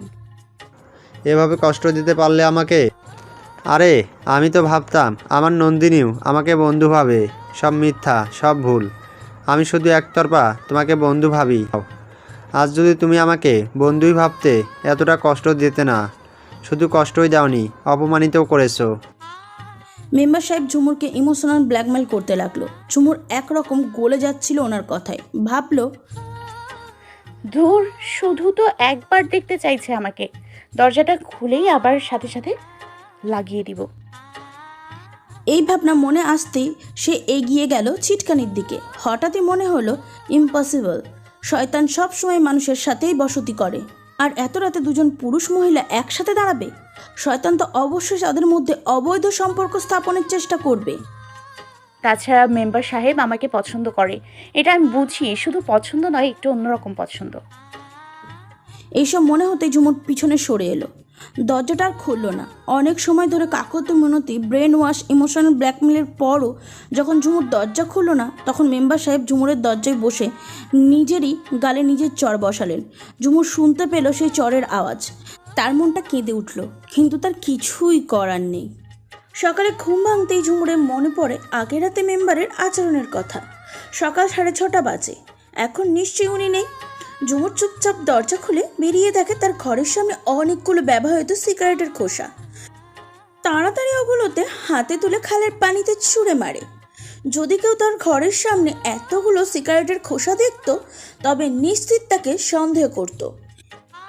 এমনিতেই প্রবাসী স্ত্রীকে সমাজের মানুষ অনেক ঘৃণার চোখে দেখে। আজকাল অসংখ্য বিবাহিত পুরুষ মহিলাই পরকীয়ায় জড়িত। তবুও এক শ্রেণীর মানুষ প্রবাসী স্ত্রী শব্দের অর্থই পরকীয়া মনে করে। রাতে মেম্বার সাহেবের আচরণে যদিও ঝুমুরের মায়া হয়েছিল, কিন্তু দিনের আলো ফুটতেই মায়াটা ঘৃণায় পরিণত হয়েছে। মনে মনে ওনাকে গালি দিয়ে মোবাইল থেকে ওনার নাম্বারটা ব্লক লিস্টে ফেলে দেয়। কিসের বন্ধুত্ব এইসব নোংরা মানুষের সাথে? দুপুরে বাবুকে দুধ খাওয়ানোর জন্য নিজের ঘরে এসে দরজাটা চাপিয়ে দিল ঝুমুর। বন্ধ করার দরকার মনে করলো না, কারণ সাধারণত তার ঘরে মিনু, মুন্নি, মাইমুনা ছাড়া কেউ আসে না, আর এরা তো মহিলা, তাই এতটা লজ্জার কিছুই নেই। ঝুমুর খাটের উপর আচ্ছা হয়ে বাবুকে দুধ খাওয়াচ্ছিল। হঠাৎই পেছন থেকে একটা হাত তার কোমর ছুঁয়ে পেটের দিকে আসতে লাগলো। ঝুমুর তৎক্ষণাৎ কাপড় জড়িয়ে লাফ দিয়ে শোয়া থেকে উঠে দেখে আরিফ দাঁত বের করে হাসি মুখে তার দিকে কামুক হয়ে তাকিয়ে আছে। ঝুমুর সজারে একটা চর বসিয়ে দিল আরিফের হাসি মুখের উপর। তারপর সোজা আরিফের দুই পায়ের মাঝ বরাবর একটা লাথি দিয়ে বলল, 2 বছর হয়ে গেল রাজীব বিদেশে গেছে। মাঝে মধ্যে ঝুমুরকে ফোন করে, অবশ্য ফোন করেই বা কী লাভ, সেই তো ঘুরে ফিরে ঝগড়াই করে, অশ্লীল ভাষা ব্যবহার করে। ঝুমুর এসব গায়ে মাখায় না। এতদিন এসব অশ্লীল ভাষা তার গা সওয়া হয়ে গেছে। 2 বছর 3 মাস পর 31/7/2017 তারিখে রাজীব বাংলাদেশে ফিরে আসে 2 মাসের ছুটিতে। এই 2 বছর 3 মাসে রাজীব ঝুমুরকে মোট টাকা দিয়েছে 18,000। একটা মহিলা এবং বাচ্চার খরচ বাবদ 27 মাসে 18,000 টাকা। হাস্যকর বলবো নাকি দুঃখজনক বলবো বুঝে উঠতে পারছি না। যাই হোক, সেটা নিয়ে ঝুমুরকে কোনো দিন আফসোস করতে দেখিনি, কারণ সে তার বাবার বাড়িতে ভালোভাবেই ছিল। দেশে আসার সময় রাজীব বেশ কিছু বিদেশি পণ্য আনে। তার হিসাবে সে ঠিকই ছিল। মা, বোন, স্ত্রী সবার জন্য আলাদা আলাদা সমানভাবে ভাগ করে কসমেটিক্স আনে। কিন্তু দুর্ভাগা ঝুমুরের ভাগ্য, একদিনও সেই কসমেটিক্সগুলো ব্যবহার করা লেখেননি ভাগ্যদাতা। তার আগে শাশুড়ি ননদ মিলে এসব নিয়ে ঝগড়া লেগে যায়। পরে ঝুমুর বাধ্য হয়ে তার ভাগের সবগুলো কসমেটিক্স শাশুড়ির ঘরে রেখে আসে। যদিও রাজীব বিদেশে যাওয়ার সময় ঝুমুরের সব কয়টা গয়না বিক্রি করেছিল এবং আশ্বাস দিয়েছিল সবগুলো ফেরত দেবে বলে, তবে রাজীব তার কথা রাখেনি। সে কোনো গয়নাই দেয়নি ঝুমুরকে। ঝুমুরের এ বিষয়ে অনেক মন খারাপ হয়েছিল, কিন্তু প্রকাশ করতে চায়নি। যদি এই সামান্য গয়নার জেদ ধরে আবারও রাজীব তাকে মারে। ছুটিতে দেশে আসার পর প্রথম 13 দিন রাজীব মোটামুটি ভালোভাবেই দিন কাটালো ঝুমুরের সাথে। ঝগড়া হলো না এই 13 দিনে, কিন্তু হঠাৎ করে রাজীবের কি হলো কে জানে, আবার আগের মতন আচরণ শুরু করলো। কথায় কথায় গালাগালি, সন্দেহ, মারধর শুরু হয়ে গেল। তবে ঝুমুর বেশ বুঝতে পারছে এই আচরণের পিছনে ওর শ্রদ্ধেয় শাশুড়ি সালমা খাতুনের যথেষ্ট অবদান রয়েছে। উনি সুযোগ পেলেই ছেলের কাছে বউয়ের বদনাম করে। এটা শুধু ঝুমুরের ক্ষেত্রেই নয়, মাইমুনার বেলায় এমন ঘটনা ঘটেছিল। এমনকি ঝুমুর অনেকবার নিজের কানে শুনেছে সালমা খাতুনকে তার স্বামী আর শাশুড়ির কাছে তার নামে বানিয়ে মিথ্যা কথা বলতে। সেদিন ছিল কোরবানির ঈদের দিন, সম্ভবত 2/9/2017 সাল। রাজীব কোরবানি দেয়নি, রাতে মুরগি নিয়ে এসেছিল। বলে রাখা ভালো, রাজীব দেশে আসার পরে সালমা খাতুন ঝুমুরকে যৌথ সংসার থেকে আলাদা করে দেয়। তবে উনি কেন এমন করেছে সেটা ঝুমুর আজও জানে না। রাজীবও এই ব্যাপারে মায়ের সাথে কথা বাড়ায়নি। আলাদা করার পর ঝুমুরের মা সংসারের যাবতীয় টুকিটাকি হাঁড়ি পাতিল plate gas rack gas stove সহ সব কিছু জয়নালকে দিয়ে ঝুমুরের শ্বশুর বাড়িতে পাঠিয়ে দেয়, যাতে মেয়ের কোনো কষ্ট না হয়। ঈদের দিন ঝুমুর সকাল সকাল উঠে মুরগি ভুনা আর পরোটা বানিয়ে নিল। এখনো কিছু মুখে দেয়নি। বাইরে প্রচণ্ড বৃষ্টির সাথে বজ্রপাত। আগের রাতে মসজিদে মাইকে বলে দেওয়া হয়েছে ঈদের নামাজের জমায়েত সকাল 8টায় অনুষ্ঠিত হবে। 7:30 বেজে গেছে, রাজীব তখনও ঘুমিয়েছিল। ঝুমুর গিয়ে ডাক দিল, এই ওঠেন না, 7:30 বাজে গেছে। ঈদের জামাত ধরতে হইব না? তখন গোসল গা ধুইবেন, কিছু খাইবেন, তাড়াতাড়ি ওঠেন। রাজীব তীব্র বিরক্ত হয়ে বলল, সর মা, কানের কাছে জ্ঞান জ্ঞান করিস না। আমার সময় ওইলে আমি ওঠুম। পরোটা আর মুরগি রাঁধছি, ঠান্ডা হইয়া যাইতাছে, পরে আর খাইয়া স্বাদ পাইবেন না। তোর পরোটার যা হ্যান থেকে তোর পরোটা তুই গিল। ঝুমুর আর কথা বাড়ালো না, চুপচাপ নিজের কাজ করছে। কিছুক্ষণ পর পশ্চিমের জানলা দিয়ে চোখ পড়তেই দেখলো খালের পশ্চিম পাশে রাস্তা দিয়ে মুসলিরা ছাতা মাথায় ঈদের নামাজে যাচ্ছে। তাড়াতাড়ি মোবাইল হাতে নিয়ে দেখে 7:54 বেজে গেছে। আবারও বেহায়ার মতন রাজীবের কাছে গিয়ে ডাকলো, ও রাহাতের আব্বু, 7:54 বাজে গেছে, অহন না যাইলে আর ঈদের নামাজ পড়তে পারবেন না। ঝুমুরের ছেলের নাম রাহাত। রাজীব চট করে শোয়া থেকে উঠেই ঝুমুরের চুলি মুঠি ধরে চড় মারতে মারতে বলল, কিসের ঈদের নামাজ? আমি কোরবান দিতে পারি নাই, সেই লজ্জায় বাঁচি না, আর তুই ঈদের নামাজ লইয়া আসস? এই বলে টেবিলের উপর থেকে পরোটার প্লেট আর মাংসের বাটির দুটাই বাইরে ছুঁড়ে ফেলে দিল। তারপর বিছানার উপর থেকে হাত পাকাটা নিয়ে হাত পাকার ডাঁটা দিয়ে আচ্ছা মতন মারতে লাগলো ঝুমুরকে। মারতে মারতে হাত পাকার ডাঁটাটা ছিন্ন ভিন্ন করে ফেললো। আজও সেই হাত পাকাটা ঝুমুরের কাছে আছে, খুব যত্ন করে রেখে দিয়েছে। ঝুমুর চিৎকার করছিল আর নিজের চুলের মুঠি রাজীবের হাত থেকে ছাড়ানোর চেষ্টা করছিল, কিন্তু বৃষ্টির তীব্রতায় সেই আওয়াজ ঘর থেকে বাইরে গেল না। সহ্য করতে না পেরে ঝুমুর রাজীবের হাতে একটা কামড় বসিয়ে দিল। সেই কামড়ের সাথে সাথে রাজীব ঝুমুরকে ছেড়ে দিয়ে এমন জোরে কোমরে লাথি মারল যে ঝুমুর ঘর থেকে বেরিয়ে কয়েক হাত দূরে গিয়ে পড়ল।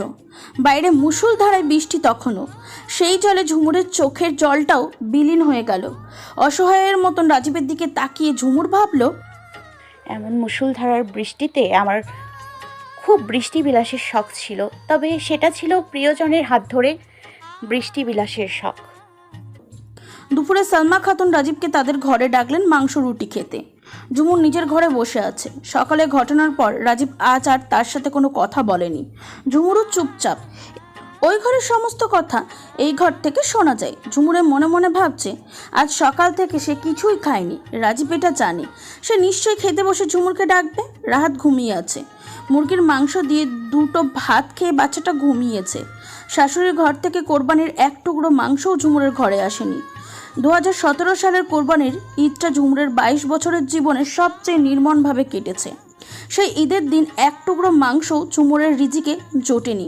রাজীব একা একা মায়ের ঘরে খেয়ে তৃপ্তির ঢেকুর তুলতে তুলতে নিজের ঘরে এলো। তারপর বিছানায় শুয়ে বিছানা ঝাড়ু দেওয়ার ঝাড়ু থেকে একটা শলা ভেঙে দাঁতের ভিতরে থাকা মাংস খুঁচিয়ে খুঁচিয়ে বের করলো। ঝুমুর জানলার দিকে তাকিয়ে খালের উপর বৃষ্টির ফোঁটা দেখছিল, আর বারবার তার চোখ দুটো ভিজে উঠছিল। সে কাঁদতে চায় না, তবুও চোখ আর মন মানুষের আয়ত্তে থাকে না। তারিখটা ছিল 13/9/2017, কুরবানি ঈদের কিছুদিন পরের ঘটনা। এত সকালবেলায় ঝুমুর ঘুম থেকে উঠে তাড়াতাড়ি ঘরের সমস্ত কাজ শেষ করে নিল। রান্না বান্না ধোয়া মোছা সব সেরে সকাল 8টার আগে গোসল করে রেডি হয়ে নিল। আগের রাতে রাজীবের কাছে অনুমতি নিয়েছিল আজ সকালে তার বাবার বাড়িতে যাবে বলে। রাজীবকে যেতে বলেছে, কিন্তু সে রাজি হয়নি। তাই ঝুমুর একাই যাবার প্ল্যান করলো। অবশ্য বাবার বাড়ি যাবার জন্য এত ব্যস্ততার কারণ হলো তার মেজো খালা এসেছে বেড়াতে। অনেকদিন দেখা হয়নি, তাই আজ যেভাবেই হোক দেখা করবে খালার সাথে। সকাল 8টায় ঝুমুর বোরখা পরে রেডি হয়ে নিল। রাজীবের জন্য ভাত তরকারি বেড়ে ঢেকে রাখলো টেবিলে। জগ থেকে এক গ্লাস পানিও ঢেলে রাখলো। রাজীব তখনও শুয়ে মোবাইল টিপছে। ঝুমুর কাছে এগিয়ে গেল। রাজীবের কপালে একটা আদর দিয়ে বলল, আমি ভাত তরকারি বাইরে টেবিলে রাখছি, যখন উঠবেন খাইয়া দাইয়া তারপর বাইর হইয়েন। আমি যাই, বিকালেই চইলা আমু। দুপুরে একটু কষ্ট কইরা ভাত বাইরা খাইয়েন, নইলে আমারে কইয়েন র্যাক থেকে ভাত বাইরা দিতে। ঝুমুর বেরিয়ে গেল, মনটা বেশ ফুরফুরা। অনেক দিন পর মেজো খালার সাথে দেখা হবে। কতবার করে যে বাড়ি থেকে সবাই ফোন করেছে। সিএনজিতে 15 টাকার ভাড়া মিটিয়ে নেমে এলো। তারপর রিকশায় চলার রাস্তা, এখান থেকে বেশি দূর নয়, তবু রিক্সাওয়ালা 30-40 টাকা নিয়ে নেয়। ঝুমুর রিক্সা না উঠে হাঁটা ধরল। বাড়ি এসে সবার সাথে দেখা হয়ে হাসি আনন্দে সারাদিন কেটে গেল। বিকেলতে ঝুমুর ব্যস্ত হয়ে পড়লো শ্বশুরবাড়ি ফেরার জন্য। তার মা খালা বারবার বলছে আজ রাতটা থেকে আগামীকাল ভোরেই চলে যেতে, কিন্তু ঝুমুর রাজি হয়নি। রাজীব এমনিতে ভীষণ বদমেজাজি, তার কথার অনর্থ হলে গায়ে হাত তুলবে। তাই সে বোরখা পরে রেডি হয়ে নিল, রাহাতকেও রেডি করে নিল। কিন্তু রাহাত সৈদা বেগমের কোলে উঠে আর নামছে না। নানা বাড়িতেই জন্ম আর এখানেই বেড়ে ওঠার কারণে রাহাত নানুকে ছাড়া থাকতে রাজি নয়। ও ছোট মানুষ, ও তো আর বোঝে না ওর জেদের জন্য ঝুমুর কতটা বিপদে পড়তে পারে। অনেক চেষ্টার পরও ঝুমুর কিছুতেই রাহাতের কান্না থামাতে পারল না। সে দুহাতে আঁকড়ে ধরে আছে সৈদা বেগমের গলা। অগত্যা ঝুমুর বাধ্য হলো এই রাতটা বাবার বাড়িতে থাকতে। তাই সে রাজীবকে ফোন করে বুঝিয়ে সুঝিয়ে রাজি করায়। রাজীব প্রথমে আপত্তি করলেও পরে রাজি হয়। মাগরিবের আজান দিচ্ছে, হঠাৎই রাজীব ফোন দিল। ঝুমুর রিসিভ করতে কয়েক ভোল্টের গালি খেলো। রাজীব বলল ঝুমুরের খালাতো ভাইদের সাথে রাত কাটানোর জন্য ঝুমুর আসেনি, অথচ ঝুমুরের একটাই খালাতো ভাই। সেই সময় তার বয়স ছিল মাত্র 7 বছর। রাজীব একটা কড়া কথা বলে ফেলে ঝুমুরকে। 1 ঘন্টার মধ্যে যদি তুই না আসছস তাইলে তুই আমার লাইগা হারাম হইয়া যাইবি। ঝুমুর কাঁদতে কাঁদতে আবারও বরখা পড়ল। রাহাত যেতে রাজি হচ্ছে না বলে ওকে একটা চড় মারল ঝুমুর। সিএনজির ড্রাইভারকে ফোন করে বাড়ি আনলো জয়নাল। সৈদা বেগম জয়নালকে বলছেন এই রাতের বেলায় ঝুমুরকে একা পাঠানো ঠিক হবে না। তাছাড়া রাজীব যেভাবে রেগে আছে আজ মেয়েটাকে খুব মারবে হয়তো। তাই তিনি জয়নালকে ঝুমুরের সাথে পাঠালো।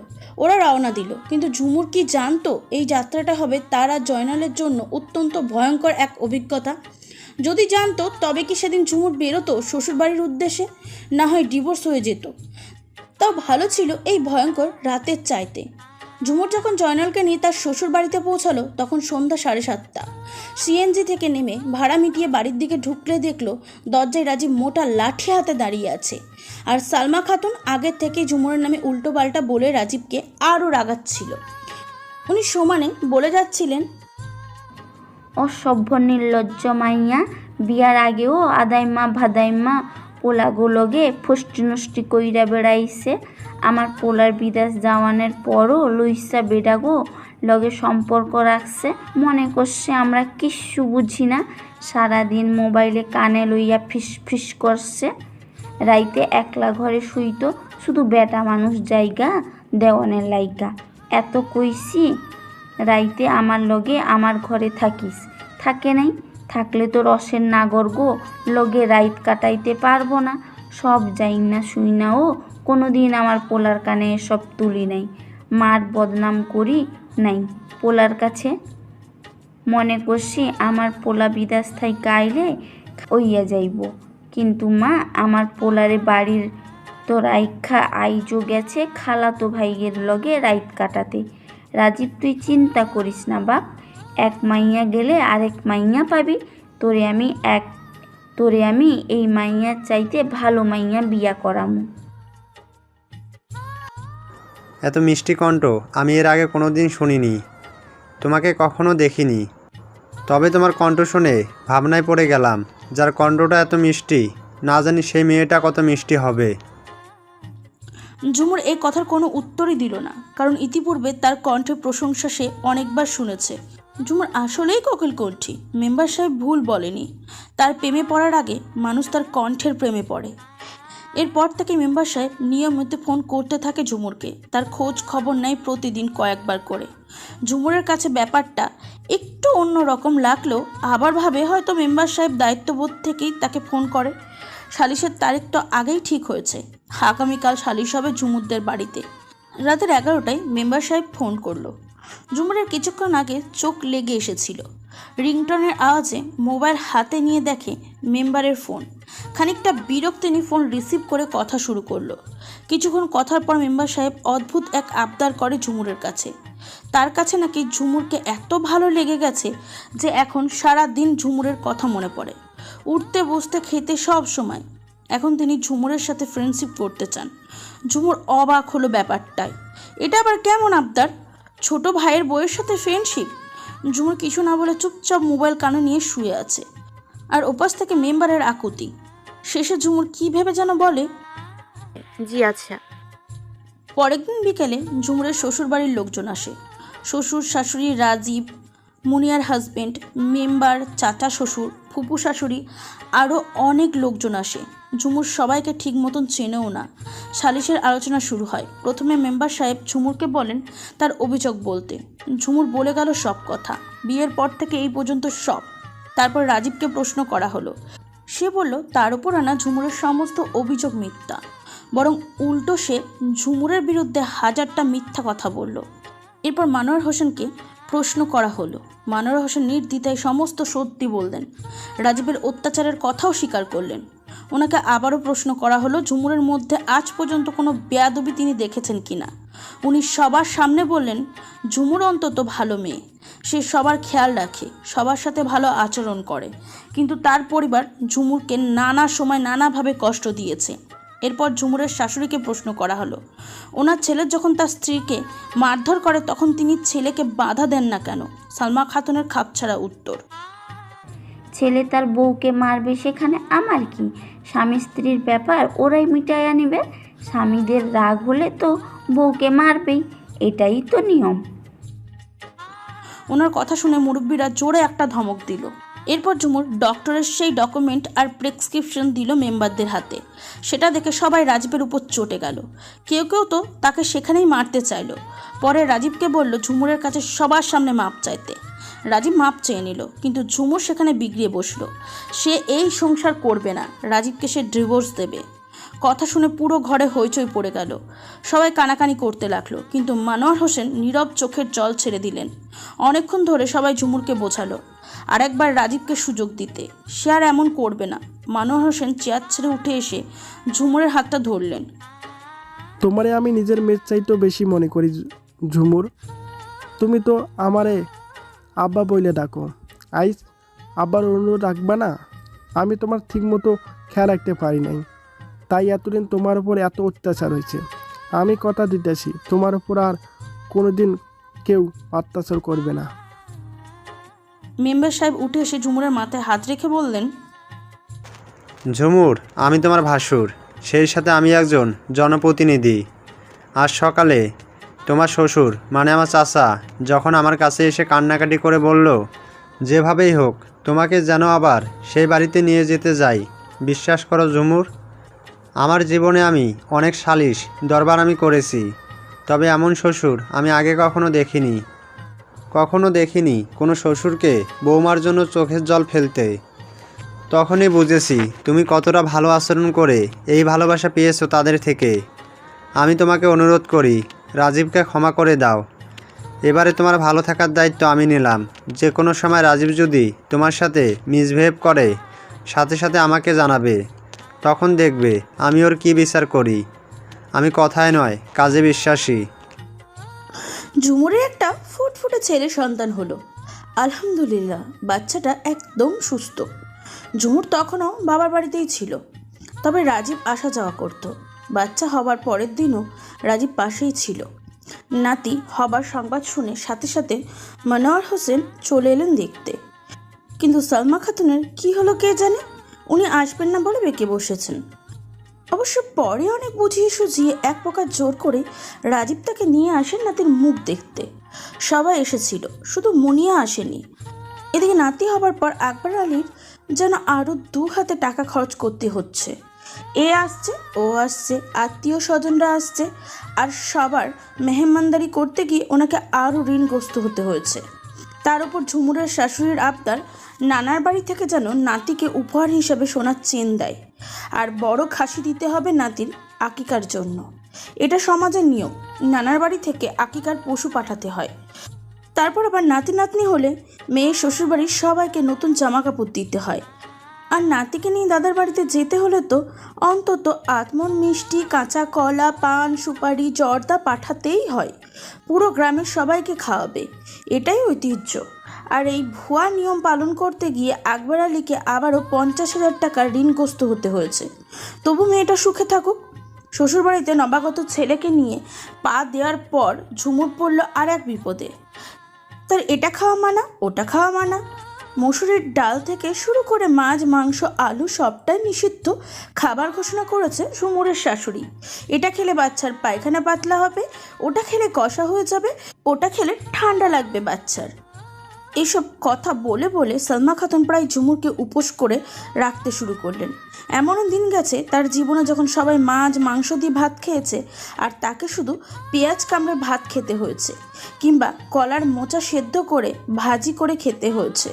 সকালে নাস্তার জন্য রুটি খাওয়া বারণ ছিল। আর এইসব কারণে ঝুমুরের বাচ্চাটার মাতৃদুধের ঘাটতি হয়ে যায়। বাচ্চাটাও পরিমাণ মতন দুধ পেত না, তাই সারাক্ষণ কান্না করতো। আর কান্না শুনে ঝুমুরের শাশুড়ি বলতো, তোমারে কইছিলাম আইস ঘরে পোলার চোখে লজ্জাবতী পাতা আর মান্দার পাতা ছোঁয়াইতে, তাইলে পোলাপান আর জ্বালায় না, সারাদিন ঘুমায়া থাকে। আমিও তো 5টা পোলা মাইয়া পালছি, তোমরা শিক্ষিত মাইয়ারা তো আমাগো কথা কানেই লও না। আম্মা ও পেটের ভুকে কান্দে, দুধ পায় না ঠিক মতো। শাশুড়ি মুখ ভেটকি দিয়ে চলে যায়। দুপুরে সবার খাওয়া দাওয়ার পর সালমা খাতুন ভাত তরকারি রাখার র্যাকে তালা মেরে দেয়, যেন ঝুমুর চুরি করে খেতে না পারে। ঝুমুর মনে মনে কষ্ট পায় আর বলে, হায় রে আম্মা, আজও বিশ্বাস করতে পারলেন না আপনার বৌমা কিন্তু চোর না। এক রাতে রাজীব বাড়ি ফেরার পর ঝুমুরের বাচ্চাটা ক্ষুধায় খুব কান্না করছিল। রাজীব বিরক্ত হয়ে বলে, ওই মামলারে থামাইতে পারোস না? সারাদিন কাম কইরা আইয়া রাইতে তোগো জ্বালায় শান্তিতে ঘুমাইতে পারি না। পোলার কান্দন থামা, নইলারে একটা আসার দিমো ধইরা। পোলা সারাক্ষণ প্যাপে কইরা কান্দে। আমি কি করতাম কন? পোলাই পেটের ভুকে কান্দে, এক ফোঁটা দুধ পায় না। বাজার থেকে বাচ্চাকে খাওয়ানোর একটা দুধ আইনা দিতে পারে না। তুই কি দুই নাত আলাদা মাহিসস? 3 মাসের বাচ্চার লাইগা আবার বাজারে দুধ কিনতাম।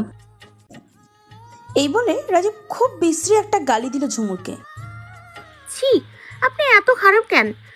আপনার পোলার লাইগাই তো একটা দুধ আনতে কইছি, আমার লাইগা তো কিছু আনতে কই নাই। আসলে আমনের মতো মানুষে শুধু জন্মই দিতে পারে, তাই বাপ হইতে পারে না। জন্ম দিলে এই বাপ হন যায় না। টাকা কামান এত সোজা না যে আলতু ফালতু খরচা করতাম। তোগো তো মা মাইয়ার আবার শরীর বেচ্চার টাকা কামানের অভ্যাস আছে। তয় যা টাকা কামাইয়া পোলার দুধ কেন? খবরদার কইতেছি, আমার মায়েরে তুইলা একটা কথাও কইবেন না।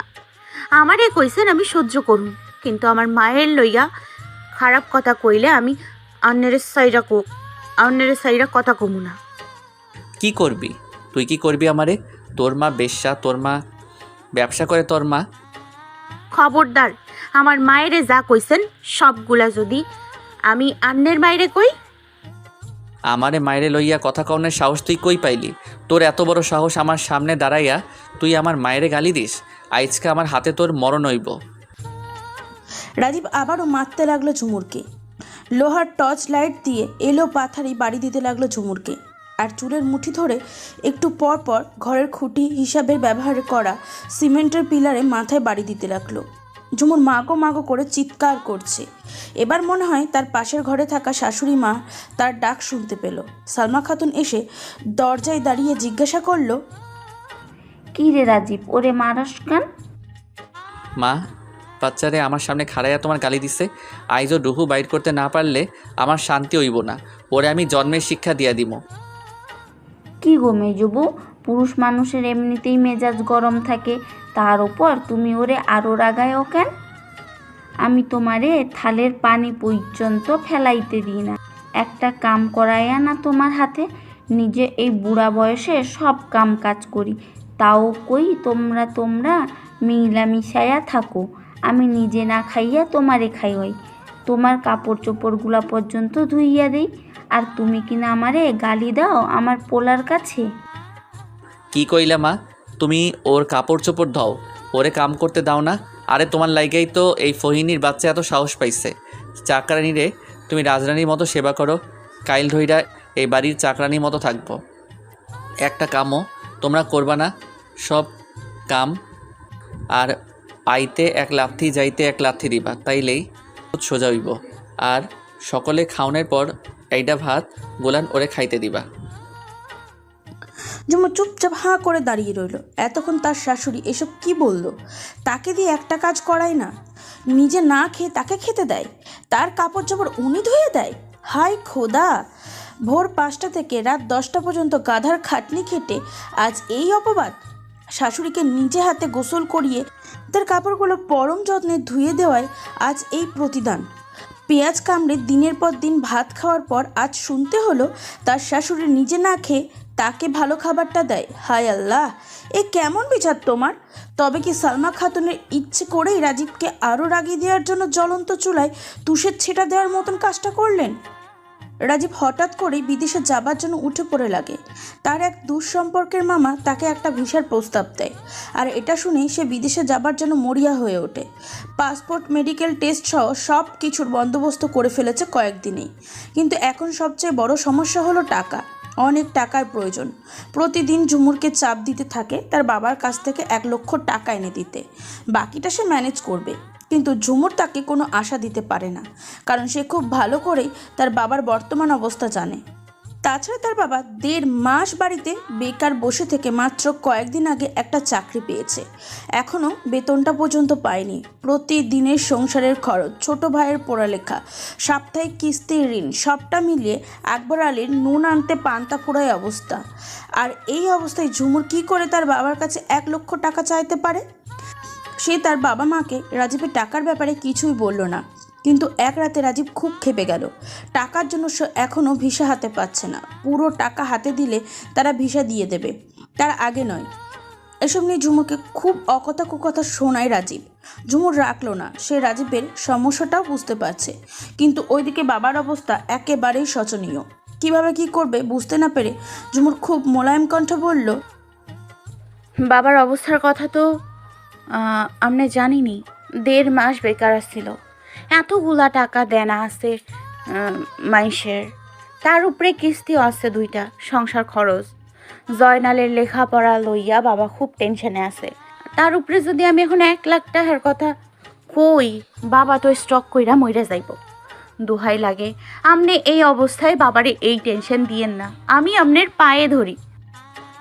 পাছার আইসা তুই ক ঝুমুর, আমি অহন এতগুলো টাকা কই পামু? এক কাজ করেন, বিদেশ যাওয়ার চিন্তা বাদ দেন, দেশেই তো ভালো আছেন। চুপ কর, আমি বিদেশ জামুই জামু, এইটা আমার লাস্ট কথা। দরকার পড়লে চুরি কইরা টাকা আইনা জামু। এক ফকিন্নির ঘরে বিয়া করাইছে আমার আব্বাই, বিপদে আপদে একটু হেল্প পর্যন্ত পাই না। ঝুমুর চুপ করে আছে, তার কিছু বলার নেই। আজ যদি তারা বড়লোক হতো তবে এই অপমান হওয়া লাগতো না। এই জন্য ষষ্ঠের উপর মাঝে মাঝে অভিমান করে সে। একদিন রাজীব খুব সোহাগ দেখাতে লাগলো ঝুমুরকে।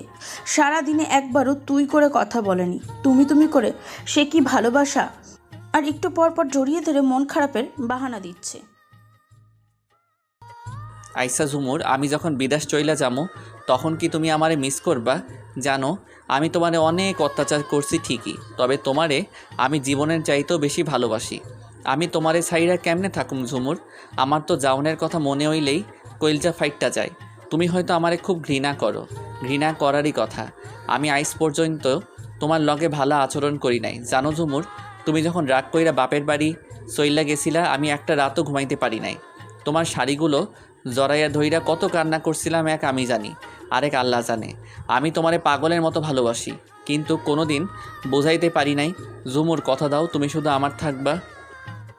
ঝুমুর সেদিন আবেগী হয়ে ওঠে। এত ভালোবাসা সে আগে কোনো দিনও দেখেনি, এমনকি ফুলসজ্জা রাতেও নয়। আবেগে কেঁদে দিয়ে রাজীবকে কথা দেয় সে শুধু রাজীবেরই থাকবে, অন্য কারোর হবে না। মনে মনে আল্লাহকে লক্ষ কোটি শুকরিয়া জানালো। রাজীব তার ভুল বুঝতে পারায় এবার নিশ্চয়ই সে ভালো হয়ে যাবে, আর কদিন ঝুমুরকে মারবে না।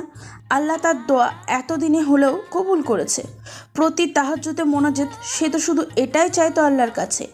রাতে বাড়ি ফেরার সময় রাজীব 2টো শিক কাবাব আর পরোটা নিয়ে আসে। ঝুমুর অবাক হয়ে যায় রাজীবের আচরণে। রাজীব তার জন্য শিক কাবাব এনেছে, এটা তো কল্পনাতীত। রাজীব নিজে হাতে পরোটা ছিঁড়ে কাবাবে দিয়ে ঝুমুরের মুখে তুলে খাওয়ায়। নিজেও বায়না ধরে ঝুমুরের হাতে খাবে বলে। ঝুমুর এত খুশি হয়েছিল যে সে আজও সেদিনের অনুভূতির ভাষা প্রকাশ করতে পারে না।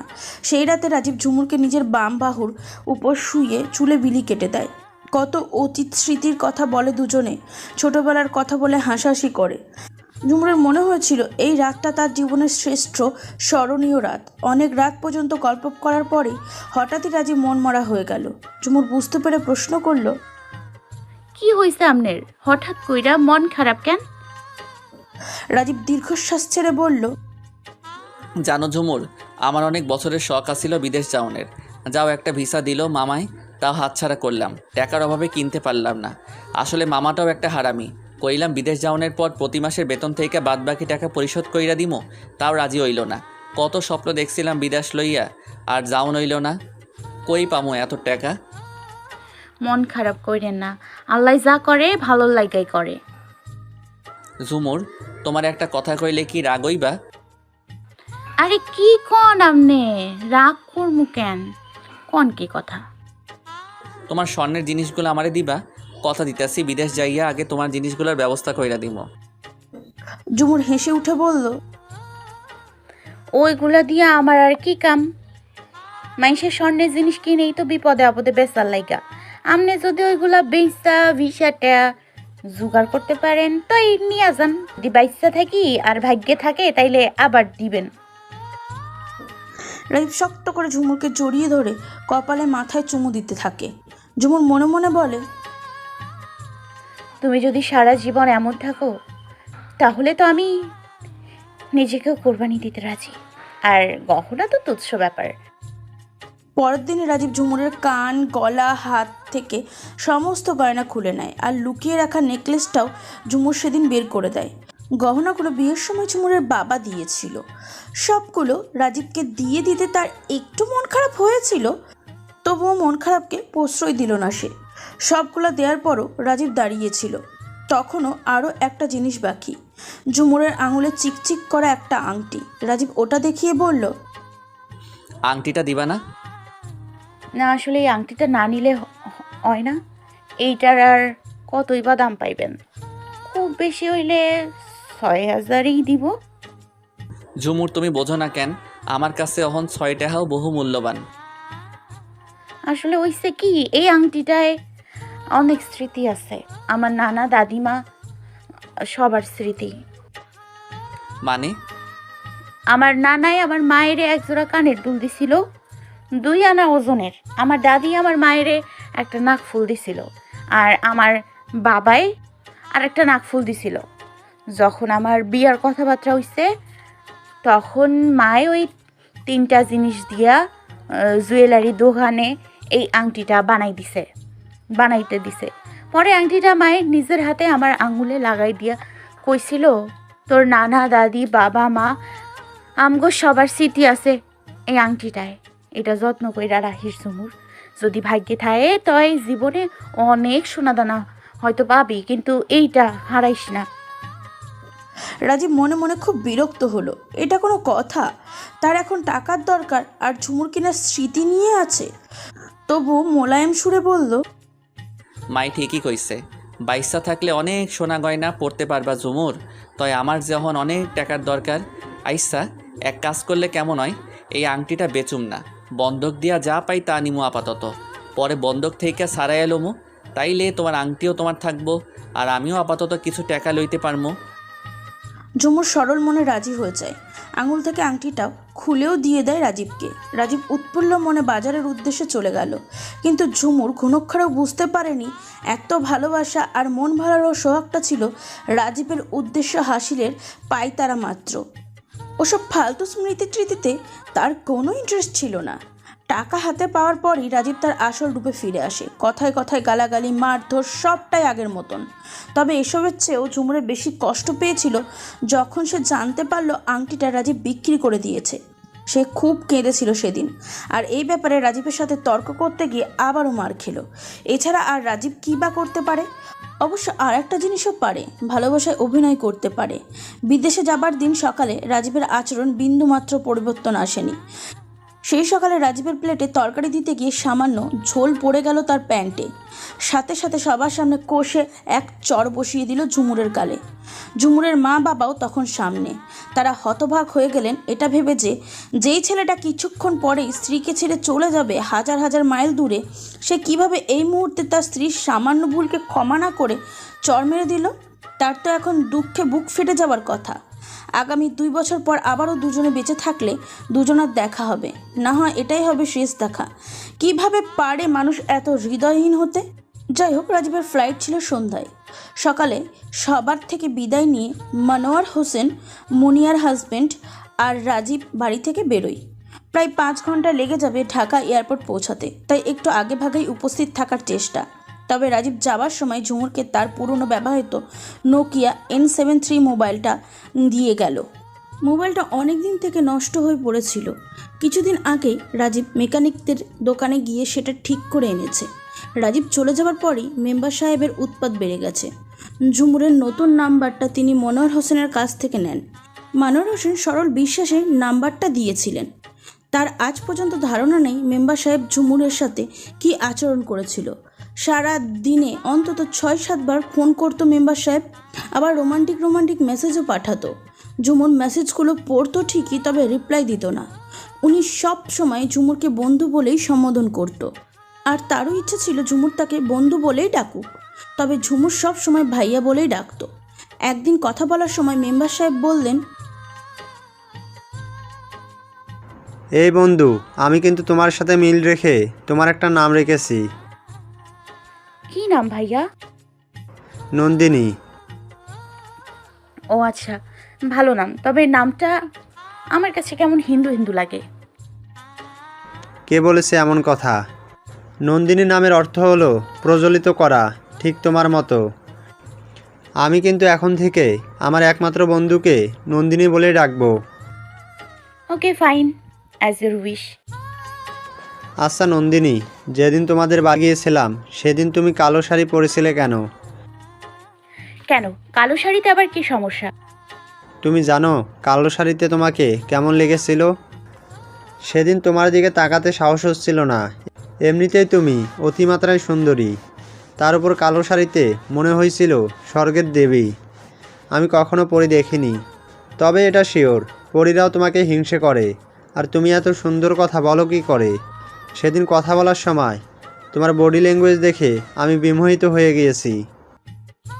ঝুমুর চুপচাপ ফোন রেখে দিল। কথায় বলে মেয়েরা নাকি নিজেদের রূপের প্রশংসা শুনলে সবচেয়ে বেশি খুশি হয়, তবে বিষয়টা সব মেয়েদের ক্ষেত্রে নয়।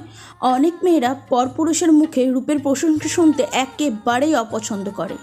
এইভাবে দিন যেতে থাকে। ঝুমুর বেশিরভাগই বাবার বাড়িতে থাকে। শ্বশুর বাড়িতে গেলেই 2-4 দিনের মেহমানের মতন যায়, আর ওই বাড়িতে গেলেই সেই ছুতোই মেম্বার সাহেব চলে আসেন আর গল্প জুড়ে দেয়। কিন্তু ঝুমুর কিছু বলতেও পারে না লোকটাকে, কারণ যতই হোক উনি তো একজন মেম্বার। তবে দিন দিন মেম্বার সাহেবের আচরণ অন্যরকম হতে থাকে। উনি আজকাল প্রায়শই কথা বলার সময় 18+ কথা টেনে টুনে আনেন। ঝুমুর চুপচাপ ফোন রেখে দেয়, আর মাঝে মাঝে সোজা বলে দেয়, ভাইয়া, আই ডিসলাইক দিস।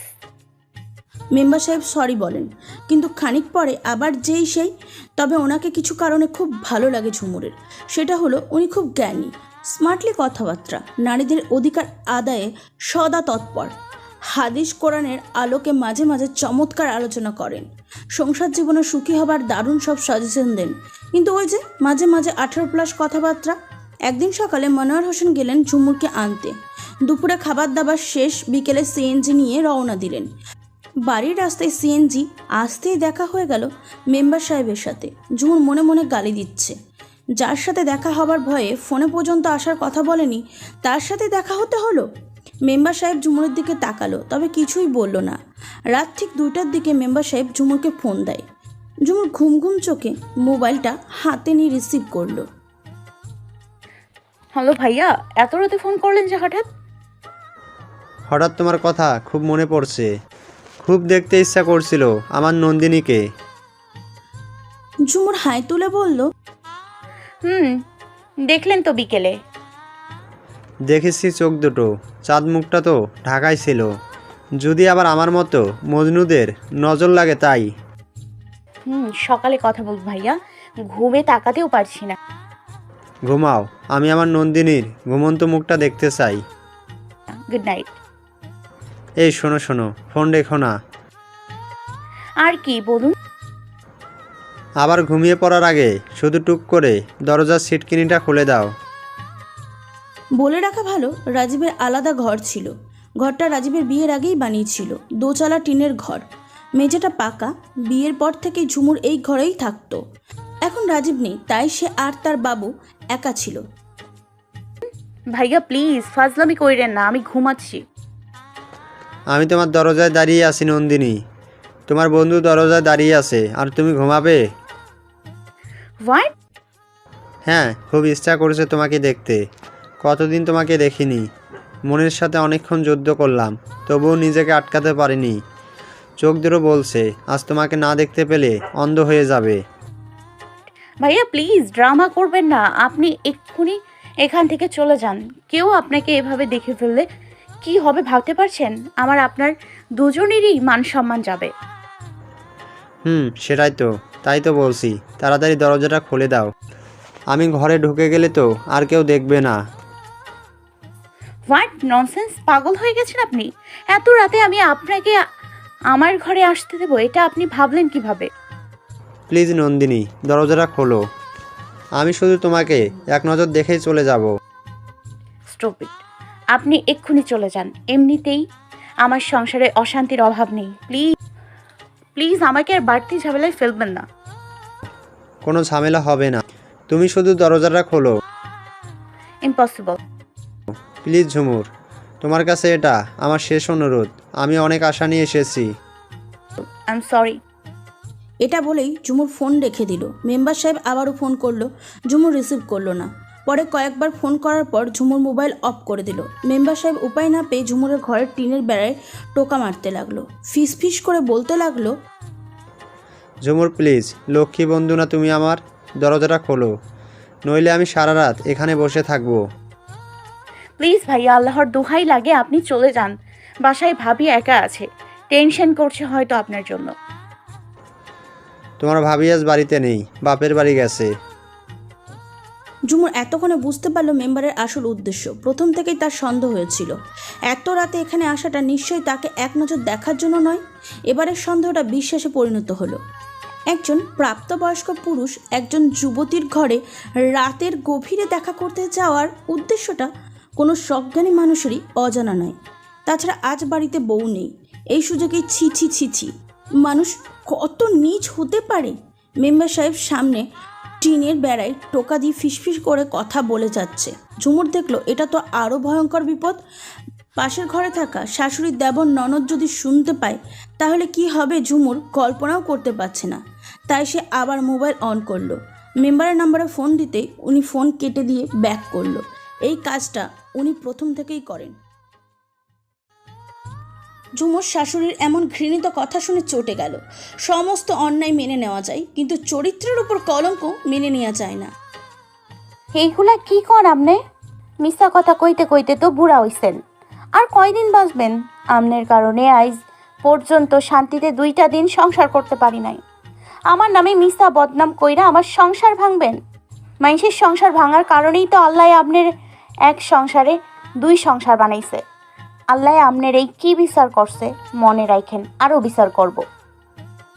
রাজীব ঝুমুরের কথাগুলো হজম করতে না পেরে হাতের লাঠি দিয়ে ঝুমুরের কপাল বরাবর এক বাড়ি দিল। সাথে সাথে ফিনকি দিয়ে রক্ত ছুটতে লাগলো। জয়নাল আর চুপ থাকতে পারলো না। কুত্তার বাচ্চা, আমার আপুরে মারার সাহস কই পাইলি? এই বলে জয়নাল ঝাঁপিয়ে পড়লো রাজীবের দিকে। রাজীবও ছাড়ার পাত্র নয়, দুজনের গলা টিপে ধরে আছে। সেই সাথে সালমা খাতুনও গিয়ে জয়নালকে মারতে মারতে বলল, গুন্ডা লইয়া আইছে মা, আমার পোলারে মাইরা ফেললো গো, গুন্ডা আনিছে। আরিফ তুই কই, তোর ভাইরে মাইরা ফেলাইলো তো। ঝুমুর দেখলো ওর ভাইকে মেরে ফেলবে। আজ বুঝি বোনকে বাঁচাতে গিয়ে ভাইটা মরবে কসাইগুলোর হাতে। নিজের কপাল বেয়ে তখনও অঝরে রক্ত ঝরছে। সেদিকে ভ্রুক্ষেপ না করে ঝুমুর 2 হাতে সমস্ত শক্তি দিয়ে রাজীবের হাত ছাড়াতে চাইল জয়নালের গলা থেকে। রাজীব শক্ত সমর্থ পুরুষ, আর জয়নাল তখনও ইন্টার ফার্স্ট ইয়ারে ভর্তি হওয়ার ছেলে। রাজীবের শক্তির সাথে জয়নাল পেরে ওঠার কথা নয়। অনেক জোর জবরদস্তির পর রাজীব জয়নালকে ধাক্কা দিয়ে ড্রেসিং টেবিলে ফেলে দিল আর মোটা লাঠি দিয়ে জয়নালের পায়ে জোরে কয়েকটা আঘাত করলো। ঝুমুর শুধু গলা ফাটিয়ে চিৎকার করে যাচ্ছিল আর সালমা খাতুন তাকে 2 হাতে ধরে রেখেছিল যাতে সে রাজীব আর জয়নালের মাঝখানে যেতে না পারে। ঝুমুরের চিৎকার শুনে রাস্তা থেকে কয়েকজন লোক দৌড়িয়ে এলো। এসে যখন জয়নালের উপর রাজীবের এমন অমানবিক নির্যাতন দেখলো তখন সবাই মিলে রাজীবকে টেনে হিঁচড়িয়ে ছাড়িয়ে নিয়ে গেল।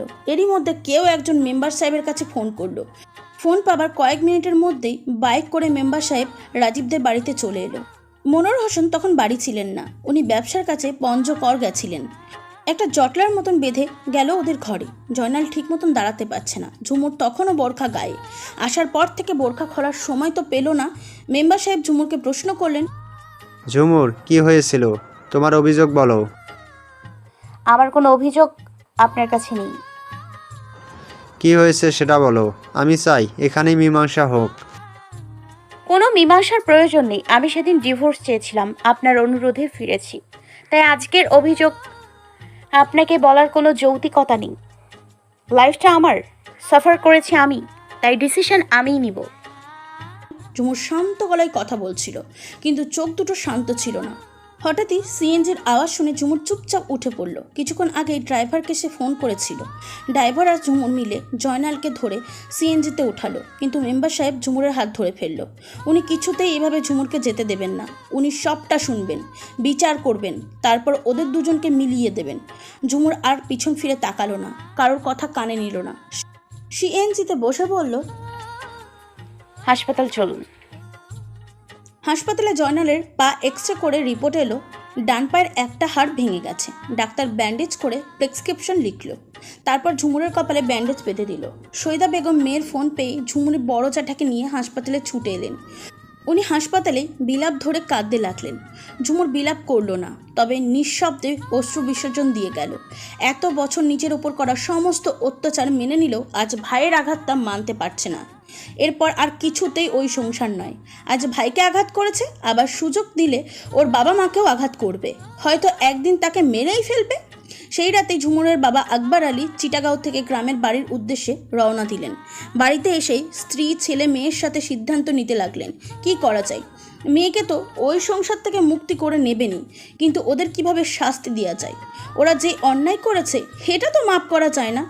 ঝুমুর শান্ত গলায় বলল, কোনো প্রতিঘাতের দরকার নেই, শুধু মুক্তি চাই। কিন্তু আকবর আলীর মেজাজ চরমে উঠে আছে। উনি এইভাবে ছেড়ে দেবেন না। আকবর আলী এলাকার গণ্যমান্য কয়েকজনের সাথে পরামর্শ করলেন। কেউ বলছে পুলিশ কেস করতে, কেউ বলছে জর্জ কোর্টে কেস করতে, আবার কেউ বলছে কয়েকটা ছেলে ভাড়া করে ওদেরকে মার খাওয়াতে, না হয় 1000-20 টাকাই খরচ হবে। এসব নিয়ে সবার সাথে পরামর্শ করতে করতে 2 দিন কেটে গেল। শেষমেশ আকবর আলীর একটা পরামর্শই মন মতো লাগলো, জজ কোর্টে নারী ও শিশু নির্যাতন মামলা করা। এখানে নাকি ন্যায় পাবার সম্ভাবনা 100%। পুলিশ কেস করলে দেখা যাবে ওদেরকে টাকা দিলে ওরা হয়তো রাজীবকে অ্যারেস্ট করবে, কিন্তু বিপরীত পক্ষের টাকা পেলে আবার জামিন দিয়ে দেবে। তাই আর পুলিশ ফাঁড়িতে গেলেন না আকবর আলী। ঝুমুরদের পাশের বাড়িতে একজন উকিল আছে, সোবাহান শেখ। বয়সে ঝুমুরের বাবার বয়সী, তবে সম্পর্কে দাদা হয়। এক ভরে আকবর আলী ঝুমুরকে সাথে নিয়ে ওনার সাথে দেখা করতে গেল। ওনাকে সব কথা খুলে বলার পর খুবই আফসোস করলেন এবং পরামর্শ দিলেন জজ কোর্টে মামলা করতে। তবে উনি নারী ও শিশু বিভাগের উকিল নন। উনি বলেছেন ভালো কোনো উকিলের কাছে নিয়ে যাবেন। ঝুমুর চলে আসার সময় সোভান শেখ ঝুমুরের নাম্বারটা চেয়ে নিলেন।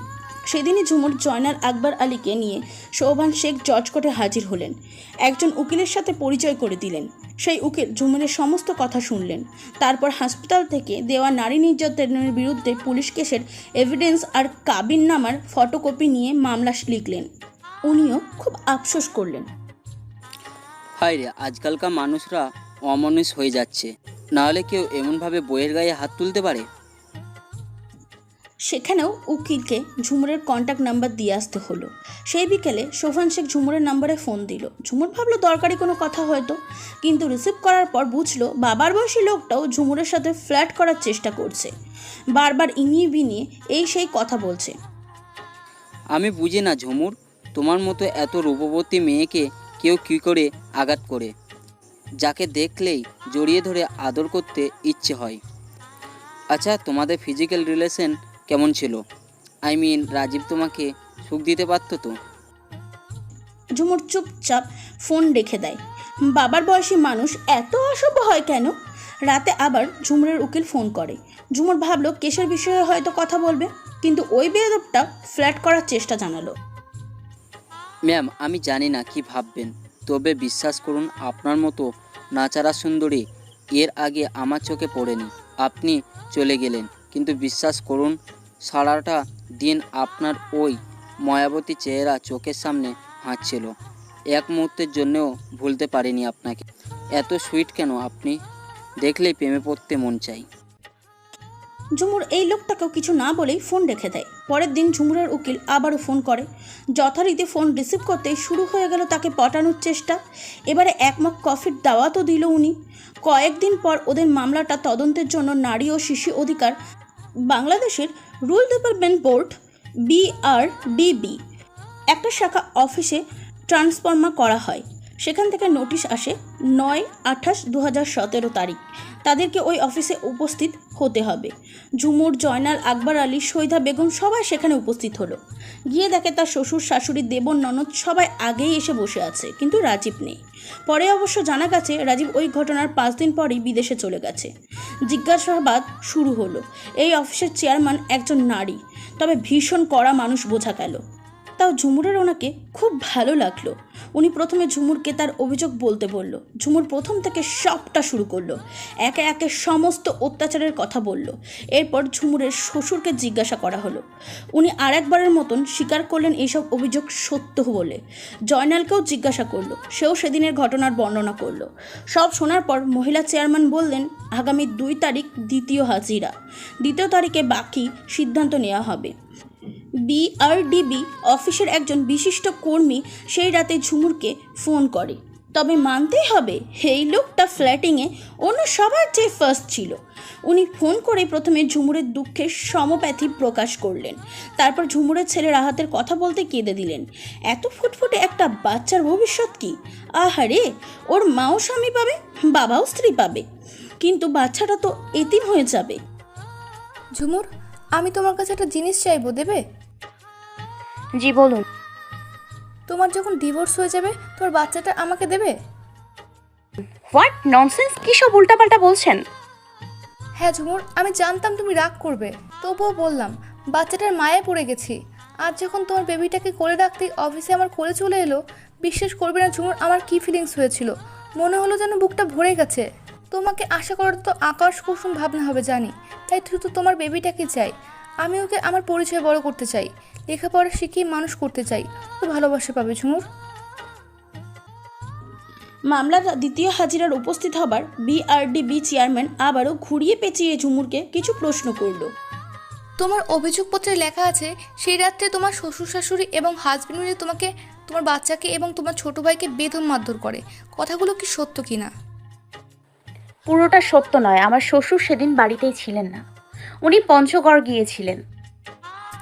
আচ্ছা, তারপর লেখা আছে তোমাদেরকে মারধর করার পর তারা জোর করে তোমার কান, গলা, হাত থেকে মোট 1.5 ভরি গয়না ছিনিয়ে নেয়। এরপর ধাক্কা দিয়ে বাড়ি থেকে বের করে দেয়। না, এসব সত্য নয়। আমি নিজেই সেনজি ফোন করি এবং স্বেচ্ছায় চলে আসি।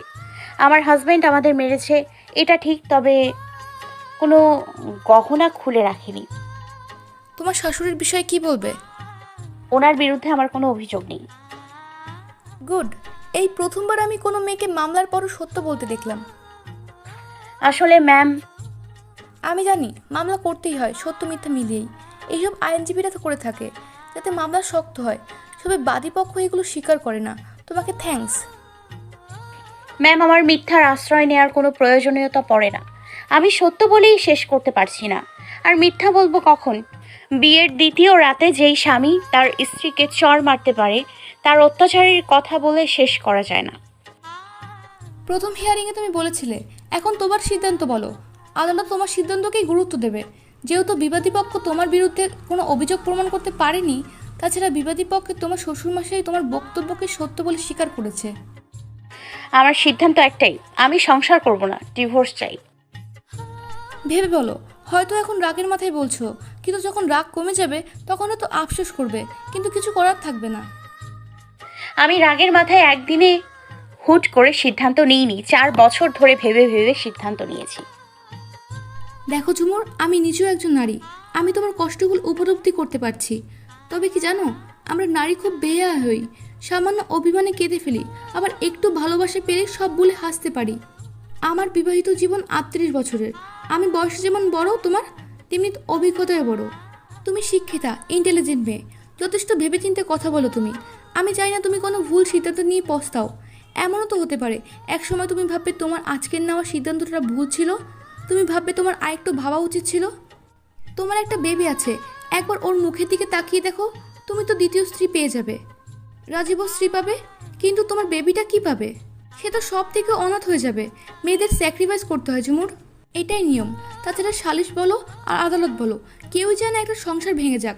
স্বামী স্ত্রীকে মিলিয়ে দেওয়াই আমাদের কর্তব্য। ডিভোর্স বিভাগে উকিলও চায় না একটা সংসার ভেঙে যাক। আমি বলি কি, তুমি একবার আবারও ভেবে দেখো। আমার আর কিছুই ভাবার নেই, এটাই আমার ফাইনাল ডিসিশন। তবু আরেকটাবার সুযোগ দাও, হয়তো ভালো হয়ে যাবে। আমরা তো আর তোমাকে এভাবে যেতে দেবো না। অবশ্যই ওদেরকে শর্তাবলী দিয়ে স্ট্যাম্পে সই করিয়ে জবানবন্দি দিয়ে তারপর পাঠাবো। মেনে নাও। মেনে নিতে নিতেই তো আজ এই অবস্থা ম্যাম। এ কোনো স্বামী নয়, একটা কসাই। ও হয়তো সব শর্তই মানবে, কিন্তু একটা প্রবাদ আছে, ঢেকি স্বর্গে গেলেও ধান ভানে। ও আগের মতোই থাকবে। এর আগেও অনেকবার অনেক শর্তই ও মেনে নিয়েছিল, কিন্তু সে আগের মতোই। এখন আপনাদের ভরসায় আমি হয়তো যাব, কিন্তু আমার লাইফ রিস্ক কে নেবে? ও যে আমাকে খুন করে ফেলবে না তার কি গ্যারান্টি আছে? আমি মারা গেলে হয়তো ওর বিচার হবে, জেল হবে, কিংবা তার আগেও আবার বিদেশ পালিয়ে যাবে, কিন্তু আমার লাইফটা তো শেষ হয়ে যাবে। আমার মা বাবার একটা মাত্র মেয়ে আমি, মা বাবার বুক তো খালি হয়ে যাবে তখন। তোমার কথাগুলো অবশ্যই যৌক্তিক। যাই হোক, আজই আমি কোনো সিদ্ধান্তে যাব না। আগামী 12 দিন পর তৃতীয় হাজিরা। তুমি এর মধ্যে আরও ভাবো, তৃতীয় হাজিরায় সিদ্ধান্তে যাব। ঝুমুরের ভাবাভাবি কিছু নেই, সিদ্ধান্ত এটাই, যা কপাল আছে তাই হবে। তবে রাজীবের সাথে আর নয়। সব কিছু জানার পরও কিছু প্রতিবেশীর কথা শুনলে ঝুমুরের ঘৃণাই লাগে। এরা শুধু কয়েকটা কথাতেই সীমাবদ্ধ। মেনে নাও, মানিয়ে নাও, মেয়েদের জীবনে তো একটাই বিয়ে। তাছাড়া একটা বাবু হয়ে গেছে, মেয়েরা সন্তানের মুখ দিকে তাকিয়ে সতীনের সংসারও করে। ঝুমুরের অসহ্য লাগে কথাগুলো শুনতে। আর ছেলে যখন জন্ম দিতে পেরেছে, ছোট্ট পেটে ঠাঁই দিতে পারছি, তখন ছেলেকে মানুষও করতে পারবো। প্রয়োজনে গার্মেন্টসে চাকরি করে খাবো, তাই ওই কাপুরুষের সংসার আর নয়। বাচ্চা জন্ম দিয়ে যেই বাবা মরে যায়, সেই ছেলে মেয়েকে কি আল্লাহ মানুষ করে না? বিপদে না পড়লে হয়তো ঝুমুর জানতেই পারতো না পৃথিবীতে কত প্রকার পুরুষ আছে।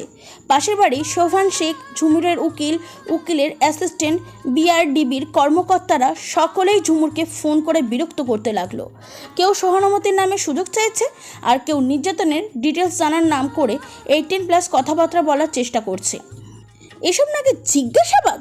ঝুমুর অতিষ্ঠ হয়ে গেছে রূপ যৌবনের প্রশংসা শুনতে শুনতে। সবার মধ্যে অশ্লীলতা। শোভান শেখ বলেছে সন্ধ্যার পর তাদের ঘরের পিছনে যেতে, উকিল বলেছে রুম রেড করতে, তাহলে কেস জিতিয়ে দেবে। বিআরডিবির এক কর্মকর্তা বলেছে কফি শপে দেখা করতে। অসহ্য হয়ে গেছে ঝুমুর, আর না পেরে তার বাবা মাকে কথাগুলো শেয়ার করলো। আকবর আলী খানিকক্ষণ ভেবে বললেন এখন আপাতত চুপচাপ থাকতে, ওদের ফোন এলেই যেন ঝুমুর রিসিভ না করে। সৈয়দা বেগম অথবা আকবর আলীকে গিয়ে দেয়। মামলাটা শেষ হলেই মোবাইলে সিম চেঞ্জ করতে। দ্বিতীয় হাজিরায় বিআরডিবির চেয়ারম্যান ঝুমুরের সিদ্ধান্ত শুনতে চায়। ঝুমুর তখনও পূর্বের সিদ্ধান্তে অনড়। মহিলা চেয়ারম্যান সহ উপস্থিত আরও কয়েকজন মিলে সেদিন ঝুমুরকে বোঝালো, কিন্তু ঝুমুর সিদ্ধান্ত বদলানো না। অবশেষে চেয়ারম্যান ঝুমুরকে একটু কঠিন গলায় বললেন, তুমি কি জানো, তুমি যদি নিজে থেকে ডিভোর্স দাও তবে কাবিন টাকা নাও পেতে পারো। আমি জানি, আর আমি কাবিনের টাকা চাইও না।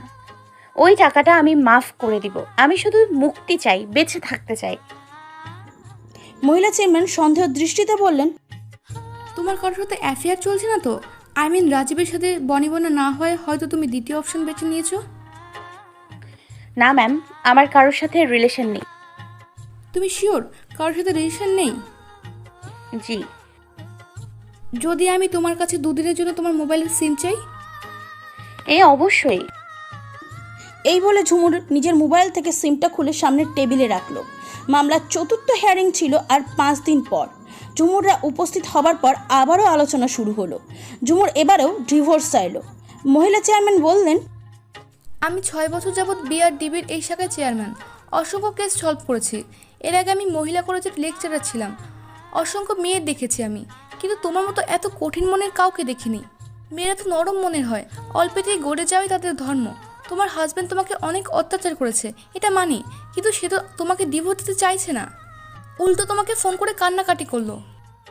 ম্যাম, মেয়েরা অনেক স্বপ্ন নিয়ে বিয়ের পিঁড়িতে বসে, সারা জীবন সংসার করার স্বপ্ন দেখে। কোনো মেয়ে ডিভোর্স দেবে এটা ভেবে কবুল বলে না। ধৈর্য ধরতে ধরতে যখন অসম্ভব হয়ে যায় তখনই মেয়েরা হার্ড ডিসিশন নেয়। আমিও তেমনই। তুমি কি জানো, আজ তোমার শ্বশুর 1 ঘন্টা আগে এখানে এসেছিল।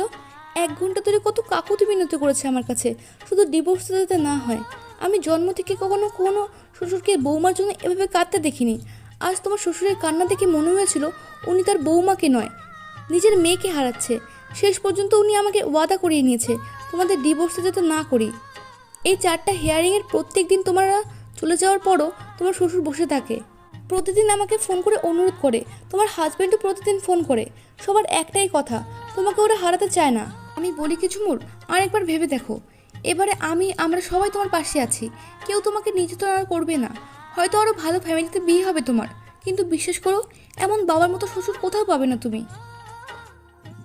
সেদিনও মামলার কোনো সিদ্ধান্ত হয়নি। পঞ্চম হাজিরার আগে হঠাৎই ঝুমুরের বাবা মায়ের সিদ্ধান্ত বদলে যায়। শুধু জয়নাল আর ঝুমুর একই সিদ্ধান্ত দাঁড়িয়ে থাকে। ঝুমুরের বাবা তাকে সারা দিন বোঝাতে থাকে আর একবার দেখার জন্য। এবার তো মামলাও হয়েছে, আশা আছে রাজীব ঠিক হয়ে যাবে, অন্তত ভয়ে হলো। ঝুমুর পঞ্চম হাজিরার সকাল পর্যন্ত একই সিদ্ধান্তেই ছিল।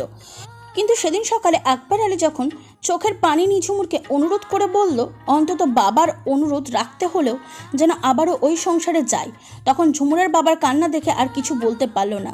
নিজের অনিচ্ছা সত্ত্বেও রাজি হলো। পঞ্চম হাজিরার দিনই মামলাটা শেষ হলো। একটা স্ট্যাম্পে শর্তাবলী দিয়ে ঝুমুরকে পুনরায় রাজীবদের বাড়িতে পাঠানো হলো। তবে সেখানে 2 দিন থেকে ঝুমুর আবারও বাবার বাড়ি চলে এলো। ঝুমুর জানতো সংসার হয়তো সে করে যাবে, কিন্তু রাজীবের প্রতি ঘৃণাটা কোনোদিনই কাটবে না। 2/6/2018 ঝুমুরকে ওর শ্বশুর বাড়ির সবাই এসে নিয়ে যায়। ঝুমুর ভালোভাবেই থাকতে শুরু করে, যদিও অভিমান ঘৃণা কোনোটাই কমেনি, তবুও নতুন করে সংসার। কিন্তু ঝুমুরের একটা বদনাম রুটে গেছে চারদিকে। সে মামলা করার পর ওই এলাকার আরও 3টা নির্যাতিত বউ তাদের স্বামীদের নামে মামলা করে, আর সব দোষ এসে পড়ে ঝুমুরের ঘাড়ে। একটা মেয়ে বেয়াদব হলে তার দেখা দেখি আরও মেয়েরা বেয়াদব হয়। ঝুমুর নিজের সংসার গোছাতে ব্যস্ত, মানুষের নিন্দাকে কানে তোলে না সে। রাজীব প্রতি মাসে 3-4 হাজার টাকা করে পাঠায়। যদিও শর্ত দেওয়া হয়েছিল প্রতি মাসে 6,000 টাকা দিতে হবে ঝুমুরকে, কিন্তু রাজীব দেয় না। তবে এতে ঝুমুরের কোনো অভিযোগ ছিল না। টাকা যাই দিক না কেন অন্তত ভালোভাবে কথাবার্তা বলুক। বাবা মায়ের থেকে প্রতি মাসে সংসার চালানো এবং টুকিটাকি জিনিসপত্র কেনার জন্য টাকা নেয় ঝুমুর। খুব সুন্দর করে সাজিয়েছে ঘরটা। দেবর ননদদের সাথে মামলার পর থেকে আর কোনো কথা বলে না ঝুমুর। তবে শাশুড়ির ওপর ঘৃণা থাকলেও কথাবার্তা বলতে হয়। ভালো কিছু রান্না করলে সবার আগে শাশুড়ির জন্য 1 বাটি তরকারি দিয়ে আসে, না হয় ওনাকেই নিজের ঘরে ডেকে এনে আপ্যায়ন করে খাওয়ায়। মিনু মুন্নির সাথে ইদানিং আড্ডা বেশ জমে। প্রতি বিকালে গল্প করতে করতে যখন সন্ধ্যা হয়ে যায় তখনই ওরা চলে যায়। আবার মাঝে মধ্যে সন্ধ্যার পর বই খাতা নিয়ে ঝুমুরের ঘরে চলে আসে। ঝুমুরও একটা বই নিয়ে পড়তে থাকে। বিকেলে পুকুরের পূর্ব পাড়ে 3 জন দাঁড়িয়ে কথা বলে। জায়গাটা ভীষণ নিরিবিলি। এক পাশে পুকুর, অন্য পাশে বিশাল বড় ধান ক্ষেত। ধান খেতে ওই বারে এক সারিতে নারিকেলের বাগান। ঝুমুর দিনগুলো ভালোভাবেই কাটছিল। কখন যে সময় ফুরিয়ে যায় টেরই পায় না। আর এবার মুনিয়া প্রতিদিন সকালে নেয়, বিকাল নেয়, রাত নেই, ঝুমুরকে খুঁচিয়ে খুঁচিয়ে কথা বলে। এমন কিছু কথা ওরা বলে যে ঝগড়া করতে ইচ্ছা হয়। গা জ্বালা করা কথাগুলো। রাজীব নাকি ঝুমুরকে প্রতি মাসে 20-30 হাজার টাকা পাঠায়। ঝুমুরের বাবার সংসার চলে রাজীবের টাকায়। মামলা করা মেয়েরা আবারও ঘরে উঠাইছে। এদেরকে ঝাঁটার বাড়ি দিয়ে বাড়ি থেকে বের করা উচিত। হাজার পুরুষের সাথে সম্পর্ক রাখে ঝুমুর, আরও নানান নোংরা কথা বলে। ঝুমুরের মাঝে মাঝে ইচ্ছা করে ঝগড়া লেগে বসতে। রাগ উঠে যায় এসব মিথ্যা কথা শুনে। তার বাবা মায়ের সাথে রাজীব কোনো দিন ফোন করে কথা পর্যন্ত বলে না। আর এরা বলে নাকি তার বাবা মায়ের সংসার চালায়। তবে সে বোঝে ওরা এসব কথা বলে শুধু ঝুমুরের সাথে ঝগড়া করার জন্য, তাই কষ্ট হলেও না শোনার ভান করে চুপচাপ নিজের মতন থাকে। কিন্তু কতদিন ওরা প্রতিনিয়ত ঝুমুরের সাথে এমন আচরণ করতে থাকে, এমনকি রাহাত ওদের ঘরে গেলেই চিমটি দিয়ে হোক থাপ্পড় দিয়ে হোক কাঁদিয়ে দেয়। ঝুমুর চুপচাপ রাহাতকে কোলে করে নিয়ে আসে, ওকে বোঝায় ওই ঘরে যেন না যায়, কিন্তু ছোট বাচ্চা তাই বোঝালেও বোঝে না। তাছাড়া বাচ্চারা তো বাচ্চাদের সাথে খেলতে চায়, মুনিয়ার মেয়ের সাথে খেলতেই বারবার ওই ঘরে চলে যায়, আর তখনই ওরা রাহাতকে আঘাত করে। ঝুমুরদের ঘরের পাশে যেই খালটা আছে সেখানে সরকারিভাবে খাল সংরক্ষণের কাজ চলছিল। ভলেন্টিয়ার্স দিয়ে মাটি ওঠানোর হচ্ছে খাল থেকে। এই কাজটা কন্ট্রাক্ট হিসেবে ছিলেন মাহিন ভাই, আরও 40-50 জন শ্রমিক ছিল এই কাজে। 31/1/2019 তারিখটা হয়তো ঝুমুরের জীবনের শেষ দিন হতে পারত। ঝুমুর ঘরে বসে তরকারি কাটছে, হঠাৎই আকাশ বাতাস কাঁপিয়ে একটা চিৎকার দিয়ে উঠল রাহাত। ঝুমুর দৌড়িয়ে গিয়ে দেখে রাহাতের পায়ের কাছে একটা উতরানো গরম পানির পাতিল পড়ে আছে। পানিগুলো সব রাহাতের পায়ে পড়েছে। ঝুমুর চিৎকার দিয়ে রাহাতকে কোলে করে ঘরে এনে কাঁদতে কাঁদতে রাহাতের পায়ে স্যাভলন অ্যান্টিসেপটিক ক্রিম লাগালো আর জিজ্ঞাসা করলো কি করে তার পায়ে গরম পানি পড়লো। রাহাত কাঁদতে কাঁদতে বলল, ফোপাতে ফোপাতে কথাগুলো বলল রাহাত। ঝুমুর আরেকটা চিৎকার দিয়ে উঠল। সম্ভবত পৃথিবীর কোনো মাই তার সন্তানের উপর করা অত্যাচারের কোনো মূল্যই সহ্য করতে পারে না, এমন ধৈর্য আল্লাহ তাআলা কোনো মাকেই দেননি। ঝুমুর চিৎকার করতে করতে বাইরে বেরিয়ে এলো।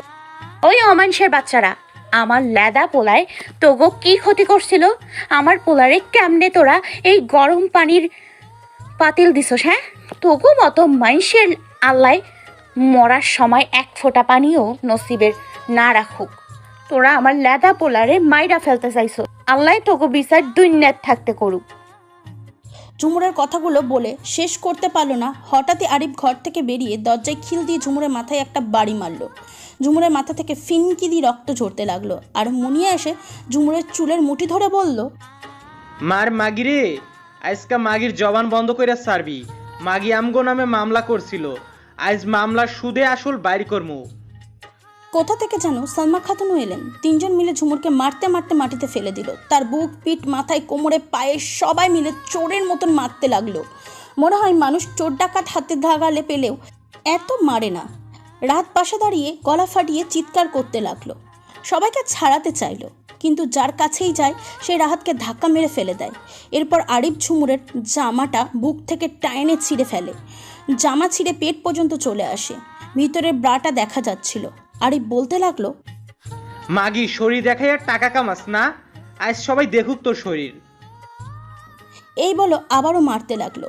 চুলের ক্লিপ ভেঙে মাথার পিছনটা কেটে গেল, তবুও জানোয়ারগুলো ঝুমুরের চুলের মুঠি ছাড়লো না। ঝুমুরের হৃদয় বিদারক চিৎকারে খাল সংরক্ষণের কাজ করা মাহিন ভাই সহ সব শ্রমিক দৌড়িয়ে এলো। ওরা এসে সবাই মিলে আরিফকে মারধর করে ঝুমুরকে ছাড়িয়ে নিল। মুনিয়া সালমা খাতুনকে মারেনি তারা মহিলা বলে। আশেপাশে সবাই চলে এসেছে। ঝুমুর মাটিতে শোয়া, একটা মেয়ে নিজের গায়ের ওড়নাটা দিয়ে ঝুমুরের শরীরটা ঢেকে দিল। 2-3 জন মহিলা ঝুমুরকে শোয়া থেকে উঠিয়ে বসালো। তার গাল, ঠোঁট, নাক, মাথা থেকে রক্ত ঝরছে। দীঘল কালো লম্বা চুলগুলো 3 ভাগের 2 ভাগ ওদের ধস্তাধস্তিতে ছিঁড়ে গেছে। মুনিয়া একটা তালা নিয়ে ঝুমুরের দরজায় লাগিয়ে দিল, যাতে ঝুমুর তার ঘরে ঢুকতে না পারে। মাহিন ভাই ঝুমুরের কাছে এসে বলল, ভাবি, আমার জীবনে কখনো কোনো মহিলার ওপর এমন অত্যাচার হতে দেখিনি। আপনি এক্ষুনি আমার সাথে থানায় চলেন। অ্যাটম টু মার্ডার কেসের সবগুলোকে অ্যারেস্ট করব। আমার আন্ডারে কাজ করা সমস্ত শ্রমিক এই ঘটনার প্রত্যক্ষ সাক্ষী, সবাই সাক্ষী দেবে। ঝুমুর কিছু বলল না, রাহাতকে দেখে শুধু কাঁপতে কাঁপতে জড়িয়ে ধরলো। এক মহিলা এসে নিজের পরনের একটা জামা এনে ঝুমুরকে পরিয়ে দিল, আর ছেঁড়া জামাটা ঝুমুরের বুকের সাথে আগলে ধরে আরেক হাতে রাহাতের হাতটা ধরে পা চেঁচিয়ে সামনে হাঁটতে লাগলো। সবাই এ কথা সে কথা বলছে, ঝুমুর থামতে চাইছে।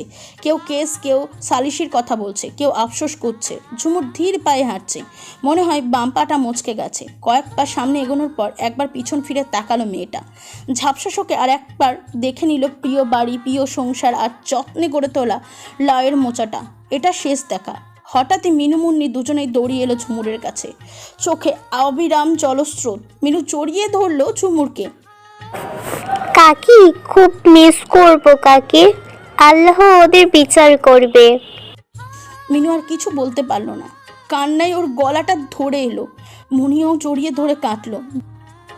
কাকি, রাহাতের খেয়াল রাখেন। আপনার মায়ের নাম্বারে ফোন করব, কথা বলেন মাঝে মাঝে। আর যদি কোনোদিন বেয়াদবি করে থাকি মাফ করে দিন। এখন কোথায় যাবেন কাকি? ঝুমুর কিছু বলল না। মিনু একটা 100 টাকার নোট ঝুমুরের হাতে গুজে দিয়ে বলল, গাড়ি ভাড়া দিয়েন এইটা দিয়ে। ওরা তো আপনার ঘরে তালা মেরে দিয়েছে, ওদের শাস্তি দিয়েন কাকি, আমরা সবাই সাক্ষী দেব। টাকাটা হাতে নিয়ে ঝুমুর আর রোবটের মতন থাকতে পারল না। উচ্চ স্বরে মিনুকে জড়িয়ে ধরে কেঁদে উঠল। ও জানে এই টাকাটা হয়তো মিনুর টিফিন খরচা থেকে বাঁচানো টাকা। ধীর পায়ে খুঁড়িয়ে খুঁড়িয়ে হাঁটতে হাঁটতে ঝুমুর ভাবল, ঝুমুর বেঁচে আছিস এটাই তো অনেক বড় ব্যাপার। এই নারী লোভীদের জগতে বিচার পাবি না ঝুমুর। সবাই শেয়ালের মতো টানা হ্যাচড়া করবে তোকে নিয়ে। রূপবতী হবার চেয়ে সৌভাগ্যবতী হওয়া অনেক জরুরি ঝুমুর।